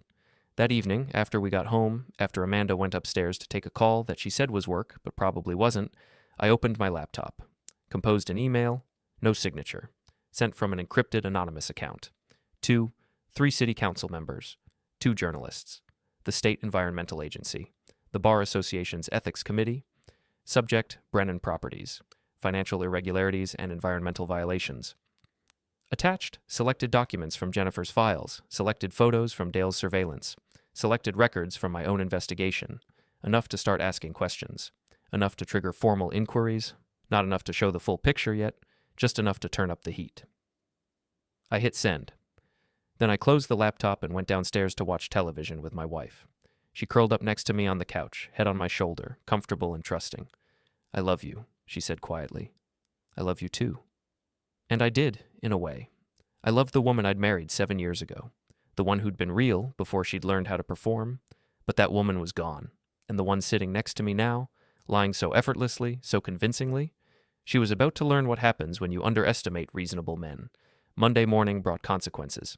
I was at my desk, working through routine compliance documents when I got a text on the burner phone from Dale. Check the news, your emails landed. I pulled up the local news website. The headline was front page, City Council orders review of Brennan Properties development permits. The article cited anonymous complaints about environmental assessment irregularities and permit modifications that exceeded approved scope. 3 council members were quoted expressing concern. The city attorney's office was launching a formal review. Another article, same website, different section. State Environmental Agency investigating demolished warehouse site. This one had more details. Potential soil contamination, and missing documentation, possible violations of EPA regulations. Criminal penalties could apply if violations were confirmed. My phone rang. Regular phone, not the burner. Amanda. Have you seen the news? Her voice was tight with panic. What news? About Kyle's company. The investigations, it's everywhere. The city, the state. Everyone's investigating him now. That sounds serious. He says it's a coordinated attack. Someone sent evidence to multiple agencies at once. He thinks it's a competitor trying to destroy him. Is he going to be okay? I don't know. His lawyer says the environmental thing could be criminal, and the permit violations could cost him his business license. She was talking fast, words tumbling over each other. This is bad, Tom. Really bad. I'm sorry. That must be stressful for him. For him? It's... She stopped, caught herself. I mean, it's stressful for everyone involved. The campaign, too. He's one of our major donors. If he goes down, it affects funding. Right. The campaign. I have to go. I'll be late tonight. Crisis management. She hung up. I sat at my desk, reading through the articles, watching the stories spread across local news sites and business blogs. By noon, it was the top story. By 2, a television news crew was at Brennan's office building, trying to get a statement.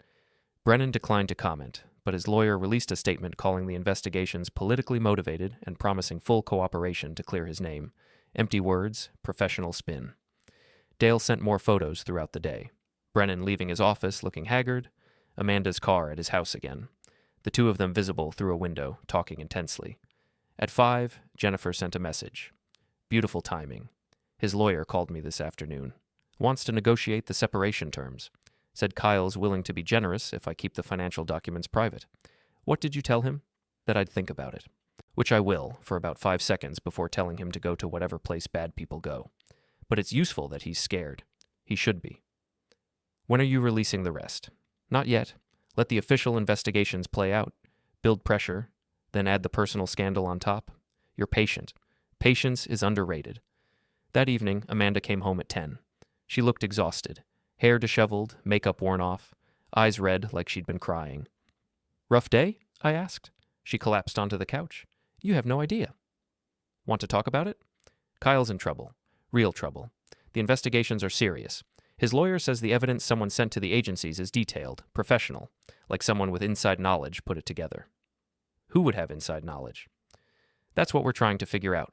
Kyle thinks maybe a former employee, someone with a grudge, but it's so specific, so thorough. It's like someone's been building a case for months. Maybe someone was. She looked at me. What do you mean? Nothing. Just that if the evidence is that detailed, someone spent time on it. That level of documentation doesn't happen overnight. That's what scares me. This isn't random. Someone planned this. She rubbed her face. And the timing, right after Jennifer filed for separation. Kyle thinks she might be involved. Is she? He's not sure, but it seems too coincidental. I sat down next to her. Amanda, can I ask you something? Sure. Why are you so invested in Kyle's problems? I understand he's a campaign donor, but this seems personal. She was quiet for a long moment. Then, he's been a good friend. When I was struggling with career stuff, feeling stuck, he gave me advice, encouraged me, made me feel like I could accomplish more than I was. And that's all? What else would there be? I don't know. You tell me. She looked at me carefully. Are you asking if there's something going on between us? Is there? No, of course not. He's married, I'm married, we're friends, professional colleagues. The lie was smooth, practiced. She'd probably been preparing for this conversation, knowing eventually I'd ask. Okay, I said. I just wanted to understand. Do you not trust me? I didn't say that. But you're implying it. I'm just asking questions. Well, stop. It's insulting. She stood up. I'm going to bed. I'm exhausted, and I don't need an interrogation on top of everything else. She went upstairs. I stayed on the couch, listening to her footsteps overhead, the water running in the bathroom, the bedroom door closing. Then I pulled out my laptop, opened my master evidence file, started building a timeline, not of the affair, I already had that, but of when it started, the actual beginning. Not when I'd noticed, but when it had actually begun. I went back through Dale's surveillance photos, through credit card statements, through social media posts and calendar entries and GPS data, found something interesting. The hospital fundraiser where Amanda had introduced me to Brennan was last October, 15 months ago. She'd said they'd just met, that he was a new donor. But the hotel rewards program account I'd found on the shared tablet, it had been created 13 months ago, and the first charge at the Meridian Hotel bar was from 12 months ago, which meant Amanda had lied about when they met. Or she'd met him before the fundraiser and pretended it was their first meeting for my benefit. I dug deeper, found old calendar entries from 18 months ago. Networking event, Downtown Business Association. The DBA kept attendance records on their website, public information. Kyle Brennan had been there, so had Amanda, 3 months before the fundraiser where she'd introduced us. I pulled up social media. The DBA had posted photos from the event, group shots, candid moments, networking activities. Found one photo, back corner. Amanda and Brennan talking, drinks in hand, body language suggesting they were comfortable with each other. So they'd met 18 months ago, started sleeping together around a year ago. And Amanda had maintained the lie the entire time. More than that, she'd crafted an entire false narrative, made it seem like their connection was recent, professional, innocent. I sat back, thinking through the implications. Amanda wasn't just having an affair. She'd been strategic about it, creating cover stories, establishing false timelines, managing my perception the same way she managed her marketing campaigns. The betrayal went deeper than I'd realized. I opened a new file, started documenting the real timeline, cross-referencing evidence, building a narrative that showed not just what had happened, but how long it had been happening and how carefully Amanda had constructed the lies. Then I noticed something else. 12 months ago, right when the affair was starting, Amanda had suggested we refinance the house. Lower interest rates, she'd said. Save money. I'd agreed, signed the papers. But I pulled up the mortgage documents now, read through them carefully. The refinance had pulled equity out of the house, $40,000. Amanda had said we were using it to pay off credit card debt and do some home improvements. But when I checked the credit card statements from that time, the balances had been low, maybe $5,000 total. And we'd never done any home improvements. So where had the other $35,000 gone? I checked Amanda's separate bank account, the one she'd opened for campaign expenses, and I had access to through our linked financial planning app. Found a deposit, $35,000, same week as the refinance. Then withdrawals over the next 6 months. Large cash withdrawals, $5,000 here, $7,000 there, always cash, always untraceable. I sat very still, processing what I was seeing. Amanda had used our home equity to fund the affair. She'd literally taken money from our marriage to pay for hotel rooms and dinners and whatever else she and Brennan had been doing. I checked Brennan's financial records, the ones Jennifer had sent, found matching deposits into the condo building's rental account, deposits that corresponded to Amanda's withdrawals. She'd been paying rent on the condo where they met, co-funding their affair location with money she'd taken from our house. The audacity of it was almost impressive.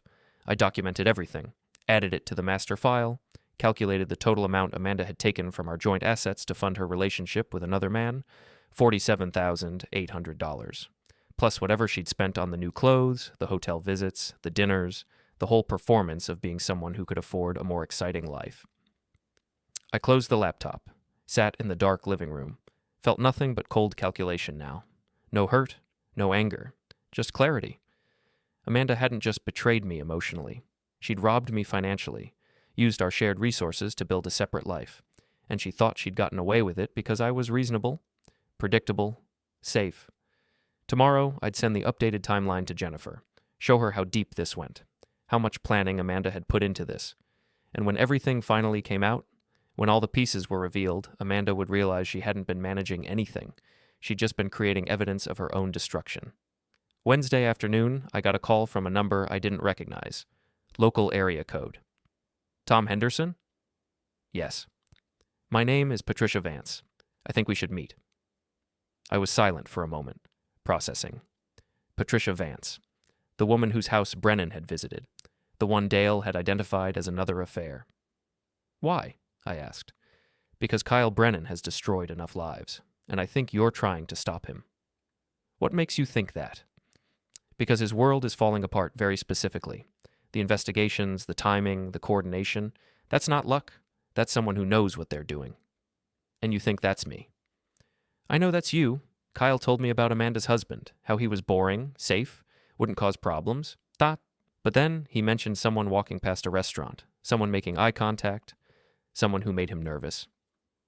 I'm not sure what you want. To help, I have information about Kyle that you need, information that changes everything you think you know about your wife. Where do you want to meet? There's a park on the east side, Riverview Park. 4 o'clock today. I'll be at the gazebo. She hung up before I could respond. I sat at my desk, thinking through the angles. This could be a trap.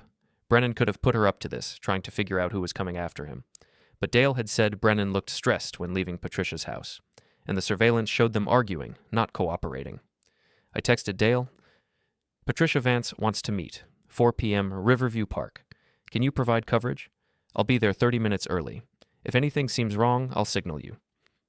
At 3:30, I left work early, told my boss I had a dentist appointment, drove to Riverview Park.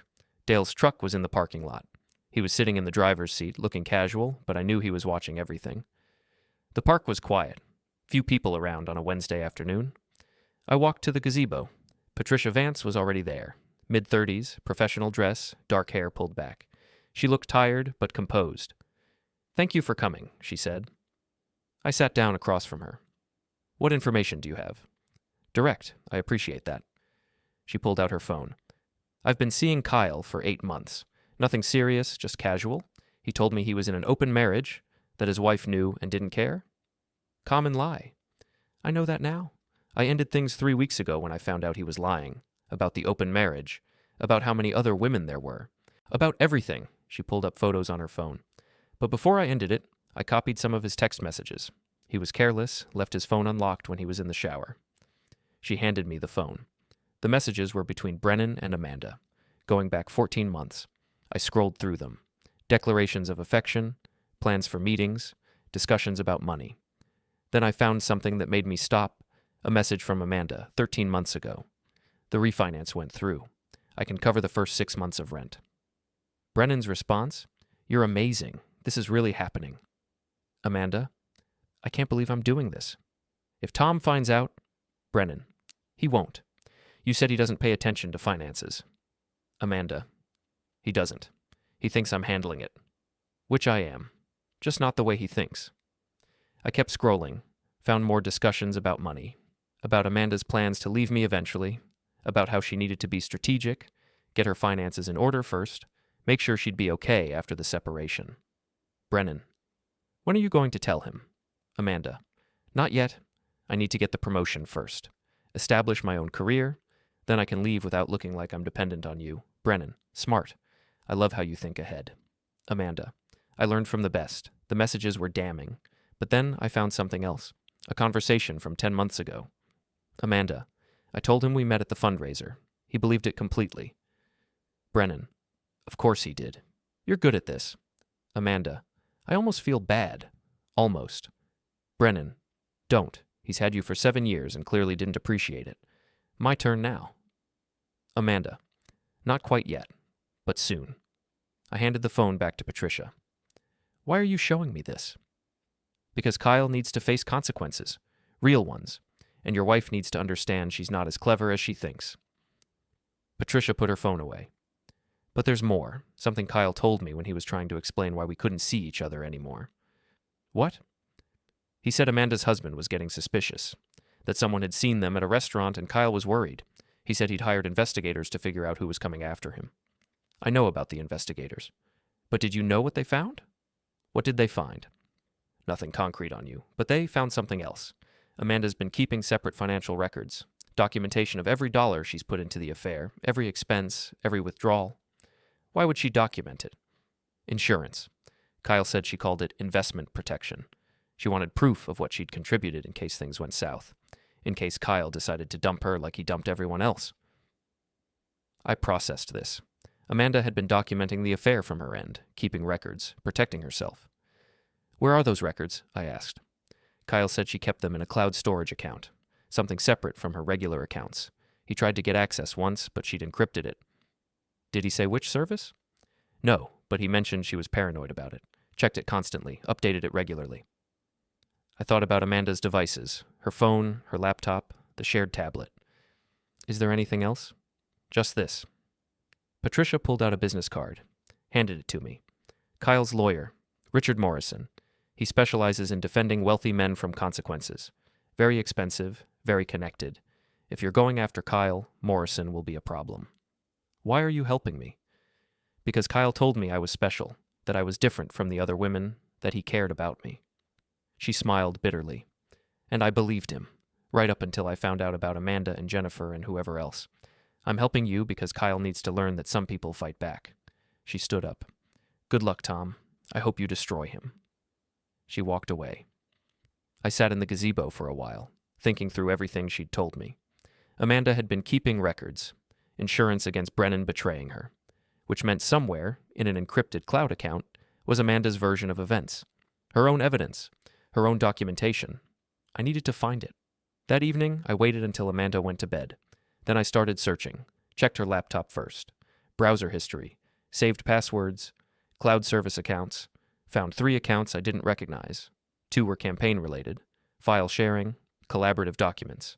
The third was different, created 14 months ago, minimal activity logged, encrypted storage service called Secure Vault. I tried to access it, required 2-factor authentication.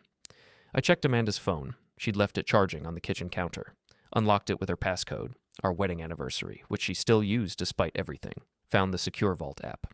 It required biometric access. I went upstairs quietly. Amanda was asleep, breathing deep and even. I held her phone close to her face.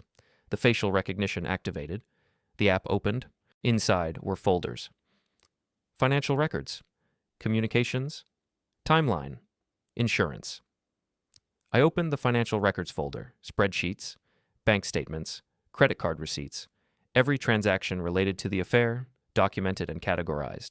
The communications folder had screenshots, text messages between her and Brennan, emails, even photos of them together that she'd saved as proof they'd been involved.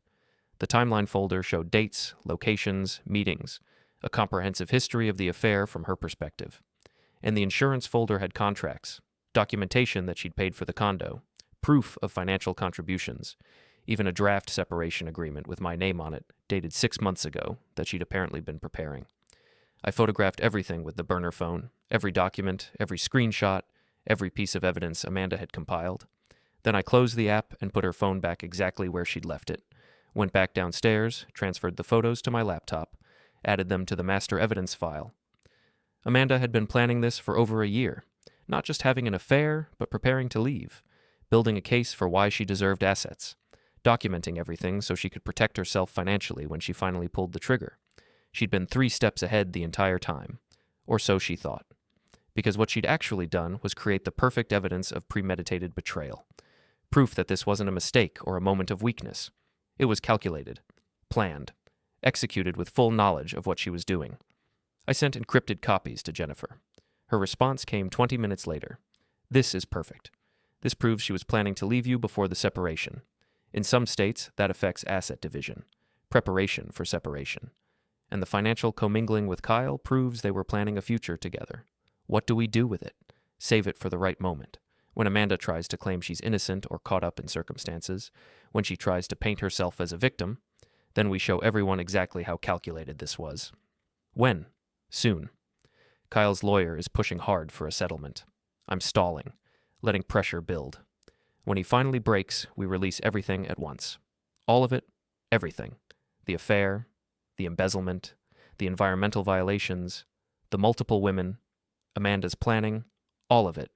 One massive exposure that destroys both of them." I closed the laptop, sat in the dark living room, thought about Amanda upstairs, sleeping peacefully, thinking she was protected by her careful documentation and strategic planning. She had no idea that every safeguard she'd built had become evidence against her, that every step she'd taken to protect herself had actually painted a perfect picture of betrayal, that the insurance policy she'd been so carefully maintaining was about to become the very thing that destroyed her. Tomorrow, I'd coordinate with Jennifer and Janet, set the timeline for release, make sure every piece hit at the exact right moment for maximum impact. But tonight, I just sat in the darkness and appreciated the irony. Amanda had spent a year preparing to leave me, and I'd spent 2 months preparing to make sure she lost everything when she tried.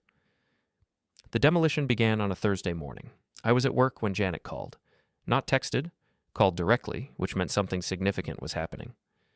"It's time," she said. "Brennan's lawyer just filed a motion to seal all financial records in the separation case. They're trying to bury everything before it becomes public." "Can they do that?" "They can try. But if we release the information before the judge rules on the motion, it becomes part of public discourse, harder to suppress. So we go now. We go now.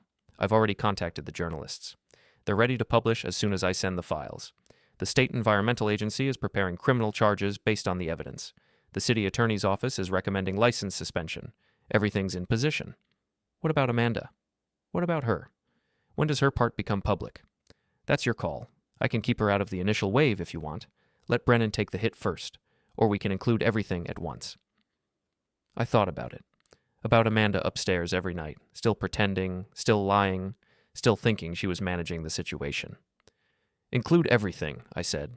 "She made her choices. She gets the consequences." "You're sure? Once this is out, there's no protecting her. Her name will be attached to all of it. The affair, the financial planning, the betrayal. Everyone will know." "I'm sure." "All right. I'll coordinate with Jennifer. We'll release everything at 4 p.m. That gives the evening news time to pick it up. Maximum exposure." She hung up. I sat at my desk, looking at the compliance documents I'd been reviewing. Numbers and regulations and rules that people followed or broke. Everything documented. Everything traceable. Just like Amanda's affair, just like Brennan's business practices, just like everything they'd thought they were hiding. At lunch, I drove to Dale's warehouse. He was expecting me, had coffee ready. We sat in his office, surrounded by surveillance equipment and case files. Today's the day? He asked. 4 p.m. Everything goes public. How do you feel? Calm. That's it? Just calm? What else should I feel? Dale studied me. Most people in your situation would be angry, vengeful, something. I was angry. 2 months ago. But anger doesn't help. It clouds judgment. Makes you sloppy. And you've been anything but sloppy. I tried not to be. You succeeded. He pulled up files on his computer. I've got one more thing for you. Footage from yesterday. He turned the screen toward me. Security camera footage from the condo complex. Brennan and Amanda in the parking lot. Timestamp showed 3 p.m. They were arguing. Intensely. Her gesturing angrily. Him trying to calm her down. The body language was all wrong. Not lovers having a disagreement, but two people whose alliance was fracturing. What are they arguing about? I asked. Best I can tell from the lip reading, and I'm not perfect at this. She's asking him about other women. He's denying. She's not believing him. It escalates from there. She found out about Patricia? Probably, or about one of the others. Point is, they're turning on each other. When that happens, when the pressure gets high enough, people start protecting themselves instead of each other, which makes them vulnerable. Exactly. Dale closed the video. You built this carefully, Tom. Step by step. Pressure point by pressure point. Most people would have confronted their spouse immediately, made a scene, let emotion drive their decisions. That would have given them time to regroup, coordinate their stories. Instead, you documented everything, built an airtight case, and waited until they were already fracturing to drop the hammer. Is that wrong? Wrong? No. Cold? Absolutely. But effective. He leaned back in his chair. Just remember, when this goes public, there's going to be fallout. For them, obviously, but for you too? People are going to have opinions. Some will think you're justified, some will think you went too far. I don't care what people think. You might not now, but you will when you're dealing with it. He paused. And Amanda's going to come at you when she realizes what happened, what you did. She's going to be hurt and angry and vindictive. Let her be. You've thought about what comes after today? Separation. Eventually a formal ending. Division of assets. Moving on. That simple? It should be. Dale didn't look convinced, but he didn't argue. All right. Well, if you need anything, surveillance, documentation, whatever, you know where to find me. I thanked him and left. Drove back to work. Finished the compliance documents I'd been reviewing. Sent them to my boss. Cleaned up my desk. At 3:30, I left early. Said I wasn't feeling well. Nobody questioned it. Drove home. Amanda's car wasn't in the driveway. According to the tracking app, she was at Brennan's house again. I went inside, made coffee, sat at the kitchen table. At 3:55, my phone buzzed. Message from Janet. Files sent to journalists. Publication in 5 minutes. At 4 p.m., the first article went live. Developer Kyle Brennan faces criminal charges for environmental violations. The story was comprehensive, detailed the missing environmental assessment, documented the contamination found at the warehouse site, quoted EPA officials saying they were pursuing criminal charges with potential prison time. Within minutes, another article. City moves to suspend Brennan Properties business license. This one covered the permit violations, the unauthorized modifications at Crescent Ridge, the pattern of cutting corners, quotes from city council members expressing concern and calling for accountability. Then the big one. Prominent developers' separation filing reveals alleged fraud, multiple affairs. This article had everything. Jennifer's financial documentation, evidence of embezzlement from Brennan Properties, photos of Brennan with multiple women, including Amanda, details about the condo he'd been renting for affairs, funded partly by embezzled money, and Amanda's name. Right there, clear and specific. Hospital marketing director Amanda Henderson was among the women involved with Brennan during his marriage, according to financial records and surveillance documentation. The article included dates, timelines, the fact that Amanda was married, that she'd used home equity money to help fund the condo rental, everything. I sat at the kitchen table, reading through the articles as they multiplied. News websites, business blogs, social media. The story was everywhere within 20 minutes. My phone started buzzing, text messages, calls, people from work, old friends, even my brother, who I hadn't talked to in months. I ignored them all. At 4:45, Amanda's car pulled into the driveway. She came through the door like a storm, face flushed, eyes wild, phone clutched in her hand. "Did you see?" she said. Did you see what they're saying? I saw. It's everywhere, Tom. Everywhere. My name, photos of me and Kyle. They're saying I helped fund the condo, that I used our house money. She was pacing, frantic. How did they get this information? How did they know about the refinance? I don't know. This is going to ruin me. The campaign, my job, everything. The board is going to fire me. I'll never work in this city again. She stopped pacing, looked at me. You have to help me. We need to release a statement. Say it's not true, that I'm being targeted. Is it true? What? The articles. Are they true? Were you having an affair with Brennan? Did you use our home equity to help pay for a condo where you met him? She stared at me. Are you seriously asking me this right now? Yes. I can't believe I'm in crisis and you're interrogating me. I'm asking a simple question. Is it true? Her expression changed. The panic shifted to something else. Calculation.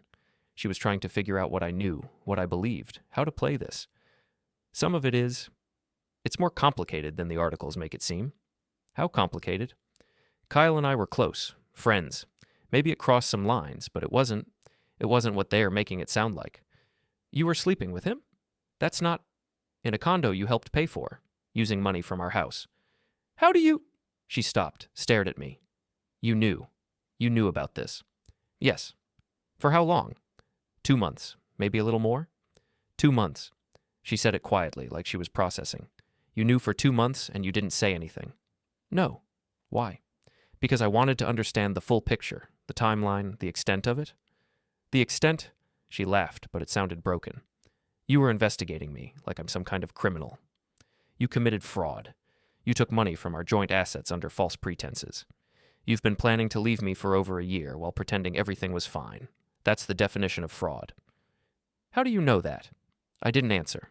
She looked at her phone, then back at me. My cloud storage. You accessed my cloud storage. That's the only place I kept. Her face went pale. You hacked my accounts. I used your phone while you were sleeping. That's illegal. That's invasion of privacy. So is adultery in this state. So is fraud. So is embezzlement, which is what your boyfriend was doing. He's not my... She stopped, sat down heavily on the couch. This was you. The investigations, the articles, the timing. You did this. I provided information to the appropriate authorities. You destroyed him. You destroyed me. Why? Why would you do this? Because you betrayed me. Not just the affair, but the lying, the planning, the stealing. You spent a year preparing to leave me while pretending to be my wife, while sleeping in my bed and spending my money and making me think we had a future. I was going to tell you, eventually. I just needed time. To get your finances in order. To secure your position. To make sure you'd be okay when you left. I know. I read your messages with Brennan. She was crying now. I loved you, Tom. I did. But things changed. I changed. Kyle made me feel. I don't care what he made you feel. I care that you lied, that you stole, that you thought I was too stupid or too complacent to notice. I never thought you were stupid. You thought I was safe, reasonable, that I wouldn't cause problems. Isn't that what you were? For 7 years you never fought, never questioned anything. You just existed. And that gave you permission to betray me? No, I'm not saying... She wiped her face. What happens now? Now? I file for separation. Cite adultery as grounds. Provide documentation of your fraud. Seek full recovery of the money you took from our joint assets. You can't do that. I can, and I will. Tom, please. We can work this out. We can go to counseling. Figure out what went wrong. I made mistakes, but we can fix this. No, we can't. Why not? Because I don't want to. Because you destroyed whatever we had. Because every time I look at you, all I see is someone who thought I was too boring to matter. She was quiet for a long moment. Then, you're not who I thought you were. Neither are you. What's that supposed to mean? You think you're smart, strategic, always 3 steps ahead, but you documented everything, created evidence of your own betrayal, built a perfect case against yourself because you were so worried about Brennan betraying you that you never considered I might be the real threat. You're not a threat. You're...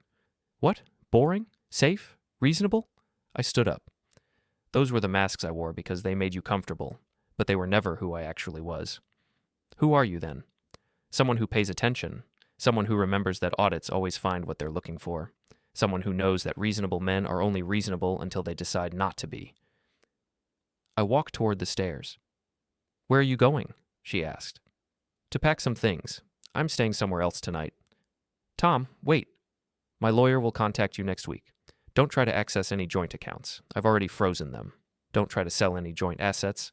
I've already documented everything. Just wait for the legal papers." "You really did this. You really destroyed everything." I stopped at the bottom of the stairs, looked back at her. She was still on the couch, makeup running, phone in her lap, looking lost and small and nothing like the confident woman who'd been managing her double life so carefully. "No," I said. "You destroyed everything. I just made sure everyone knew about it." I went upstairs, packed a bag, clothes, toiletries, laptop, important documents. When I came back down, Amanda was on the phone, talking to someone in a low, urgent voice, probably her lawyer, or maybe her parents, or maybe Brennan if he was still taking her calls. I left without saying goodbye, drove to a hotel downtown, checked in under my name, went to the room, set down my bag, sat on the edge of the bed and felt nothing but empty relief. It was done. The carefully constructed lie of my marriage had been exposed. The comfortable pretense that everything was fine had shattered. The reasonable husband who never caused problems had finally caused the biggest problem of all. My phone kept buzzing. Messages, calls, voicemails. I turned it off. Tomorrow there would be more. Legal proceedings, negotiations, formal dissolution of 7 years of shared life. But tonight, I just sat in the quiet hotel room and appreciated the silence. Friday morning, the story had metastasized. National news picked it up. Not the lead story, just a segment in the business section, but enough to spread beyond our city. Local developers' fraud charges highlight industry oversight issues. Kyle Brennan's face was everywhere. Professional headshots from his company website, photos from charity events, screenshots of his social media before he deleted everything. Amanda's name appeared in most articles, sometimes with photos pulled from the hospital's website or her LinkedIn profile. Hospital marketing director linked to developer's scandal. I checked the news from the hotel room, showered, got dressed, went to a diner 3 blocks away for breakfast. Nobody recognized me. Why would they? I wasn't the story. I was just the wronged husband, a footnote in someone else's drama. At 9, Janet called. "You okay?" she asked. "Fine." "Have you talked to Amanda?" "Not since last night." "Her lawyer called me this morning. Wants to negotiate terms before you file officially." "What kind of terms?" "Favorable asset split for her in exchange for not contesting the separation. She's trying to minimize damage." "Tell her no. I want full accounting of the money she took, full documentation of the affair in the legal record. No sealed proceedings." "That's going to be public, Tom. Everything will be in court filings." "Good. She wanted to protect her image. She doesn't get to anymore."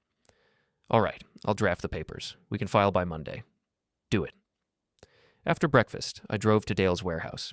He was working on equipment maintenance, cleaning camera lenses with careful precision. "Saw the news," he said. "Quite the explosion." "It's everywhere." "How are you holding up?" "Better than expected." "And Amanda?" "Panicking, from what I could tell. Her lawyer's trying to negotiate." Dale set down the lens he'd been cleaning. "You know she's going to fight back. When people are cornered, they get desperate. They make accusations. Try to shift blame. Let her try. I'm serious, Tom. She could claim you hacked her accounts, that you violated her privacy, that you manipulated evidence. I have documentation of everything I did. Nothing illegal, just observant. Still, be prepared for her to paint you as the villain, to tell people you were controlling, obsessive, vindictive. People can believe what they want. You really don't care? About what strangers think? No. About the truth being documented? Yes. That's the difference between me and Amanda. She cares about perception. I care about facts. Dale picked up another lens, started cleaning. What about Brennan? You planning any more moves against him? I don't need to. The criminal charges will handle themselves. The city's suspending his license. Jennifer's taking him for everything in the separation. He's done. And that's enough for you? That's justice. What more do I need? Revenge isn't usually this. Dale searched for the word. Clinical. This wasn't revenge. It was accountability. Keep telling yourself that. I left Dale's warehouse and drove aimlessly for a while, past the hospital where Amanda worked, past Brennan's office building, which had news vans parked outside, past the condo complex where they'd met. Everything looked normal. buildings still standing, traffic still flowing, the world continuing despite individual catastrophes. At noon, Jennifer Brennan called. "Have you seen Kyle's statement?" she asked. "No. What statement?" "Check his company website." I pulled over, opened the site on my phone. There was a banner at the top. Statement from Kyle Brennan, CEO. I clicked it. The statement was classic crisis management. Denied wrongdoing, claimed the charges were politically motivated, blamed disgruntled former associates for spreading false information, promised to fight the allegations vigorously.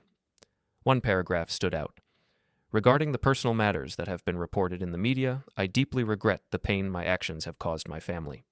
I take full responsibility for my mistakes and am committed to making amends. However, I want to be clear that certain individuals took advantage of my generosity and used our professional relationship for their own financial benefit. I will be pursuing all legal remedies to recover funds that were obtained under false pretenses." "He's blaming Amanda," Jennifer said, claiming she manipulated him. "Will that work?" "Legally, maybe. Public opinion? Doubtful. Everyone can see what he is. But it shows he's willing to throw anyone under the vehicle to save himself." "Has Amanda seen this?" "I don't know, but she will." This fractures them completely. That's the point. When they are fighting each other, neither of them can mount an effective defense. They're too busy protecting themselves. After the call, I drove back to the hotel, checked my email, found one from Amanda's lawyer, formal request for mediation, suggestion that we could resolve everything amicably without public court proceedings. I forwarded it to Janet with a one-word response: no. That evening, I finally turned my phone back on. 47 missed calls, 63 text messages, dozens of voicemails. Most were from numbers I didn't recognize. Journalists, bloggers, people wanting comments or interviews or statements. Delete, delete, delete. A few were from friends, old college roommates, co-workers, expressing sympathy or curiosity or both. I responded to none of them. One message was from my brother. "Call me when you can. Want to make sure you're okay." I sent back, "I'm fine. We'll call soon." One voicemail was from Amanda. Left at 3 a.m., her voice raw from crying. "Tom, please. We need to talk. Kyle's saying things, telling lies about me. His lawyer contacted mine saying they're going to sue me for fraud. They're blaming me for everything. I need you too. I know you're angry, but please. I can't fight this alone. I don't have..." Her voice broke. "Please call me back." I deleted it. Saturday morning, I went to the house while Amanda was at work. I'd checked the tracking app to make sure she wasn't home. Packed more of my things, clothes, books, personal items. The house felt different. Empty somehow, despite all the furniture and belongings. Like the life we'd built here had already dissolved, leaving just the physical shell. I loaded everything into my car. Took one last walk through the rooms. The kitchen where we'd had that dinner, where she'd said she wasn't ready for a serious relationship. The living room where she'd scrolled through her phone, texting Brennan while I pretended not to notice. The bedroom where she'd slept peacefully while planning to leave me. Nothing felt sad. Just finished. I locked the door behind me and drove away. That afternoon, Dale sent a message. "You should see this." A link to a video. Social media post. Someone had filmed Brennan leaving a courthouse, surrounded by lawyers, pushing through reporters. A woman approached him. Young, professional-looking, got in his face. "You told me you loved me," she was shouting. "You said I was different. You're a liar." Security pulled her away. Brennan got into a car and left. The comments under the video were vicious. People identifying Brennan, sharing stories, other women coming forward saying he'd lied to them too. The narrative was solidifying. Brennan wasn't just a businessman who'd cut corners. He was a predator, a manipulator, someone who used his position and charm to exploit people. And Amanda's name was linked to all of it. Sunday morning, the hospital released a statement. "We are conducting an internal review regarding recent allegations involving a member of our marketing team. We take these matters seriously and are committed to maintaining the highest ethical standards." Translation: Amanda was being investigated, probably suspended, maybe about to be terminated. Her career, the thing she'd been so protective of, the reason she'd delayed telling me about the affair, was imploding. I felt nothing but distant observation, like watching a building collapse in controlled demolition. Precise, inevitable, engineered. Monday morning, Janet filed the separation papers. Grounds, adultery, fraud, misappropriation of marital assets. Requested full accounting of all funds Amanda had taken. Return of equity withdrawn from the house. Division of remaining assets according to state law with consideration for proven fault. The filing was public record. Within hours, it was reported in local news. Hospital executive's husband files for separation, CITES fraud, and adultery. Amanda called me 37 times that day. I answered none of them. That evening, she showed up at the hotel. I don't know how she found me, probably called every hotel in the city until she found one with my name. She was waiting in the lobby when I came back from dinner. She looked terrible, hair unwashed, clothes wrinkled, eyes red and swollen. "Tom," she said, standing up when she saw me. "Please, we need to talk." "There's nothing to talk about. My lawyer filed the papers. Yours should have received them." "I don't care about the papers. I care about—" She stepped closer. People in the lobby were watching. "Can we go somewhere private?" "No. Tom, please, 5 minutes. That's all I'm asking." Against my better judgment, I gestured toward a quiet corner of the lobby. We sat in chairs, facing each other. "What do you want?" I asked. "I want to explain. I want you to understand why—" "I understand perfectly. You wanted excitement, status, something more interesting than what you had. You found it with Brennan. You made choices. Now you're dealing with consequences." "It wasn't like that." "Then what was it like?" She took a shaky breath. "I felt invisible in our marriage. You were always working, always focused on your audits and your reports. We'd have conversations, and I could tell you weren't really listening. I'd talk about my day, and you'd just nod and go back to whatever you were doing. So you had an affair. I'm not justifying it. I'm explaining it. Kyle paid attention. He made me feel seen. Important. Like what I said mattered. You felt invisible, so you stole $47,000 from our house and spent over a year planning to abandon me while pretending everything was fine. That's your explanation? When you say it like that, how else should I say it? Those are the facts. The facts don't show how lonely I was, how much I missed having a partner who actually engaged with me. You're right. The facts don't show your feelings. They show your actions. And your actions were calculated, deceptive, and selfish. She was crying again. I made mistakes. I know that. But does that mean I deserve to lose everything? My job, my reputation, my home? You made those choices. And you made the choice to destroy me. You could have confronted me. We could have gone to counseling. You could have given me a chance to fix things. Why would I fix something you spent a year planning to break? She didn't have an answer for that. Kyle's blaming me, she said finally.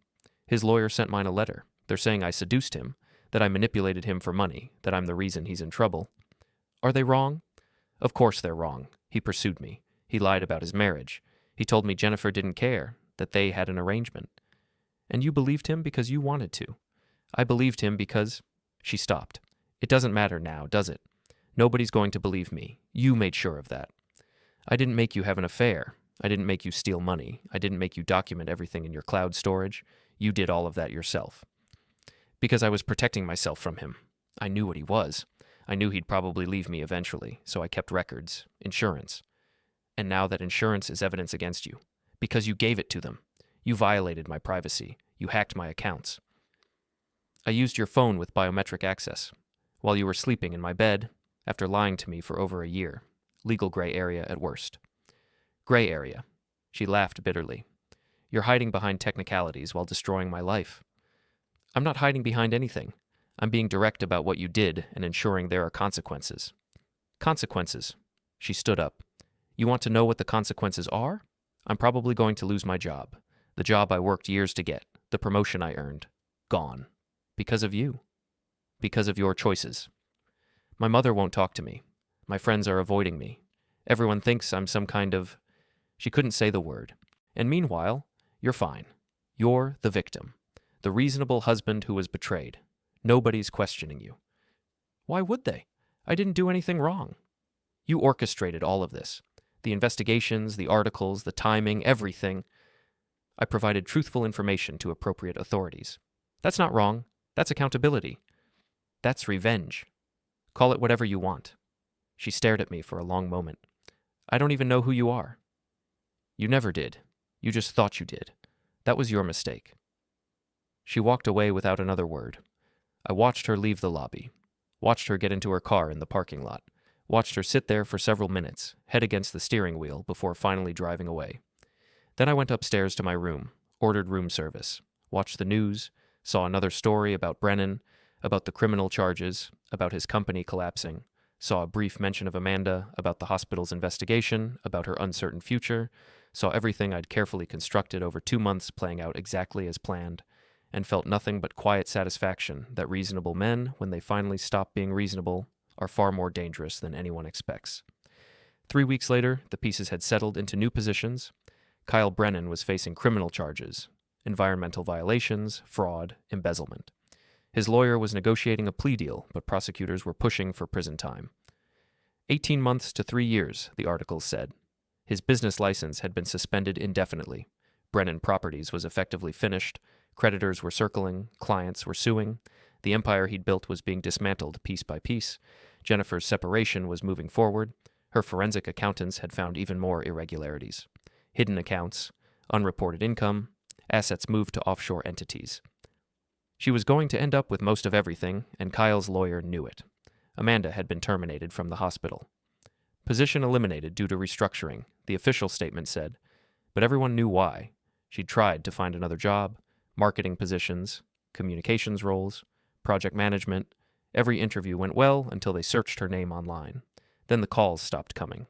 She'd moved out of the house, rented a small apartment across town, filed a counterclaim in our separation proceedings, arguing that I'd violated her privacy and manipulated evidence. Her lawyer was fighting hard, but Janet was fighting harder. The separation hearing was scheduled for late November. Both sides had submitted preliminary documents. The judge had reviewed the evidence. Amanda's documented planning, the money she'd taken, the affair she'd maintained while preparing to leave. Janet said the judge seemed unimpressed with Amanda's privacy arguments. You can't claim privacy protection for evidence of your own wrongdoing, Janet had explained, especially when you created that evidence voluntarily. The judge sees it for what it is, documentation of fraud. I'd moved into a furnished apartment downtown. 1 bedroom, minimal belongings, temporary space while everything got sorted out legally. Work continued as normal. My boss knew about the situation. Everyone did, but he didn't treat me differently. The audit still needed to be done. The compliance report still needed to be filed. I was good at my job. That hadn't changed. Dale had closed out his surveillance contract. Nothing left to document, he'd said, unless you want me to keep tabs on either of them. No, I have what I need. You sure? Sometimes people try to flee, hide assets, disappear. Amanda's not going anywhere. She's too focused on trying to salvage what's left of her reputation. And Brennan? He's facing criminal charges. He can't leave the state. All right, well, call if you need anything. You were a good client. Methodical, professional. Made my job easy. I'd thanked him and paid his final invoice. The total cost of 2 months of surveillance had been reasonable, $14,000. Money well spent for the evidence it had provided. Janet was handling the legal proceedings with ruthless efficiency. Every filing was precise. Every argument was documented.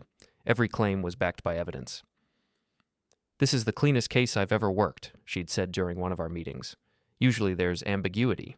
He said, she said, competing narratives. But this? You documented everything. There's no ambiguity. That was the goal. Well, you achieved it. Amanda's lawyer knows they're going to lose. They're trying to minimize damage at this point. What are they offering? 60-40 split of remaining assets. She keeps her retirement account. You get the house. Both parties responsible for their own legal fees. No. Tom, it's a reasonable offer? No. I want full accounting of the money she took. I want it returned before any asset division. I want the fraud documented in the settlement. I want consequences. The judge might not agree to everything you're asking for. Then we go to trial. Let everything be public record. Every text message, every financial transaction, every lie. Put it all on display. Janet had studied me for a moment. You really don't care about the money, do you? I care about the principle. Which is? That actions have consequences. That people who lie and steal and betray don't get to walk away with half of everything. That reasonable men eventually stop being reasonable when pushed far enough. She nodded slowly. All right, we'll reject the offer. Push for full disclosure and restitution. Now, 3 weeks after Amanda's visit to my hotel, I was sitting in my apartment, reviewing documents for the upcoming hearing. Financial statements, timeline documentation, communication records, everything organized and indexed and ready for presentation. My phone rang, number I didn't recognize. I almost didn't answer, but something made me pick up. Tom Henderson? Yes. This is Nicole Brennan, Kyle's daughter. I was silent for a moment. Processing. Nicole. 15 years old, if I remembered correctly. From the photos on Brennan's company website. What can I do for you? I asked carefully. I wanted to talk to you about what happened, about my dad. I don't think that's appropriate. Please, just 5 minutes. I need to understand something. Against my better judgment, I said, All right, what do you want to know? Did you do it? Did you destroy him? Your father destroyed himself? I just documented it. That's not what he says. He says you orchestrated everything. The investigations, the articles, the evidence. He says you had a vendetta. Your father is facing criminal charges because he broke laws. He lost his marriage because he was unfaithful. He lost his business because he cut corners. Those are his choices, not mine. But you could have handled it differently. You could have just confronted him, talked to him. Instead, you burned everything down. Why are you calling me, Nicole? She was quiet for a long moment.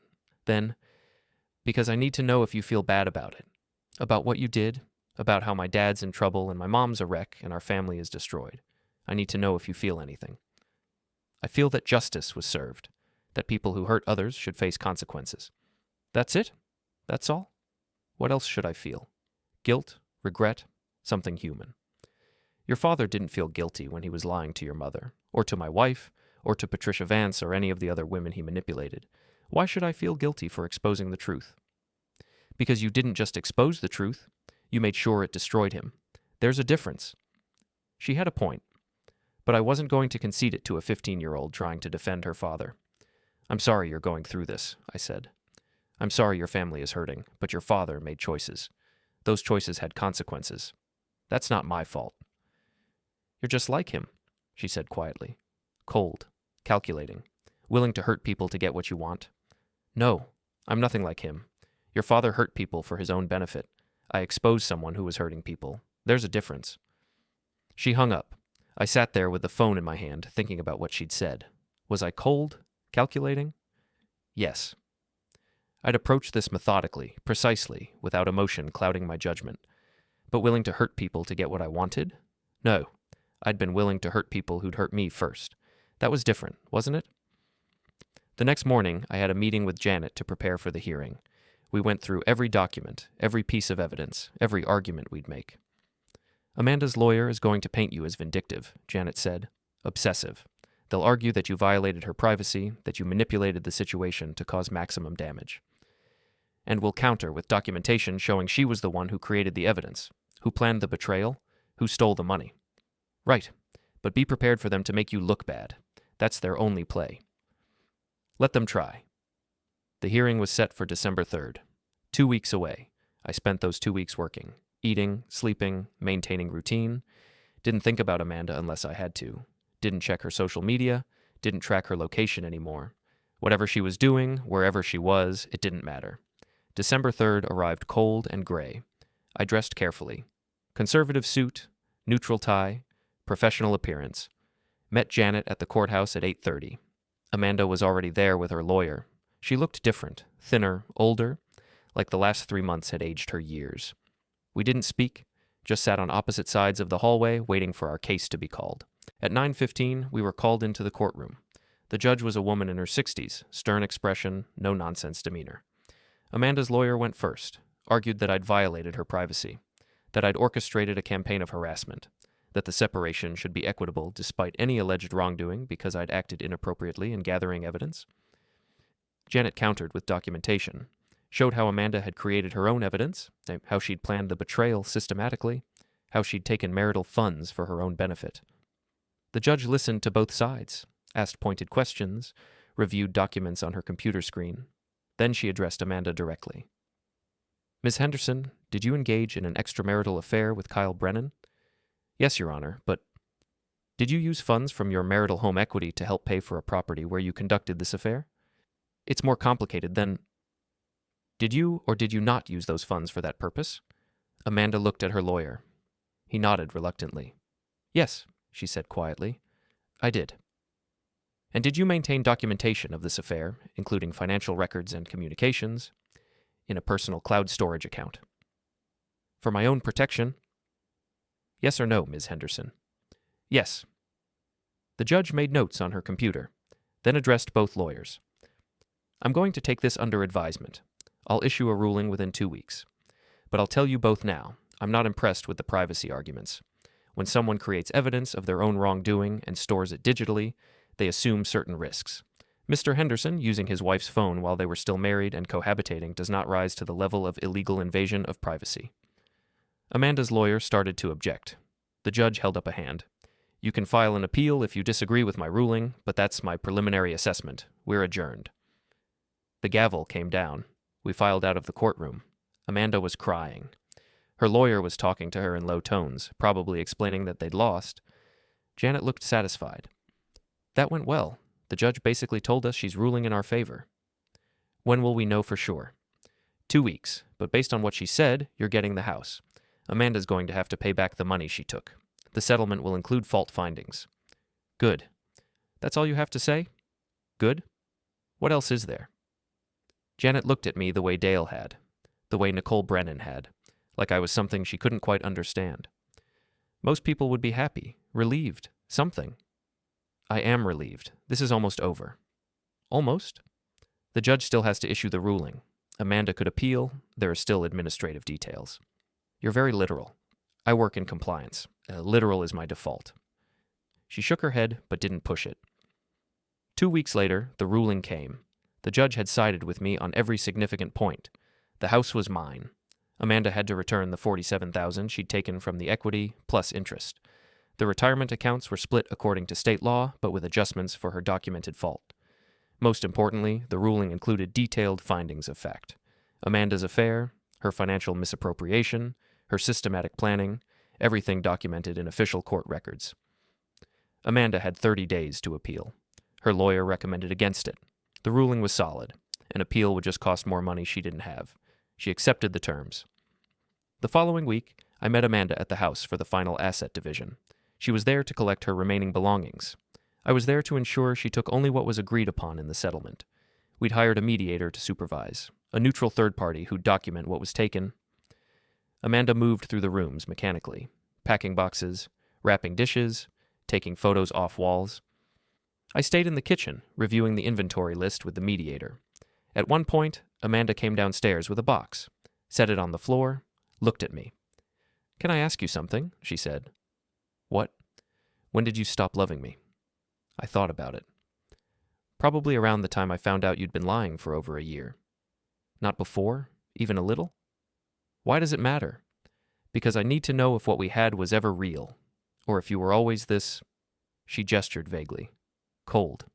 It was real, at the beginning, before you decided you needed something more interesting. And you couldn't fight for it? Couldn't try to win me back? Why would I fight for someone who'd already left? You were gone a year before I even knew about Brennan. You'd checked out of our marriage, made plans to leave, documented everything like a business transaction. What was I supposed to fight for? The 7 years we had together, the memories, the life we built. You dismantled that life when you chose to betray it. I just acknowledged what you'd already done. She picked up the box. I hope you're happy. I hope this was all worth it. It was necessary. Whether it was worth it doesn't matter. That's the saddest thing I've ever heard.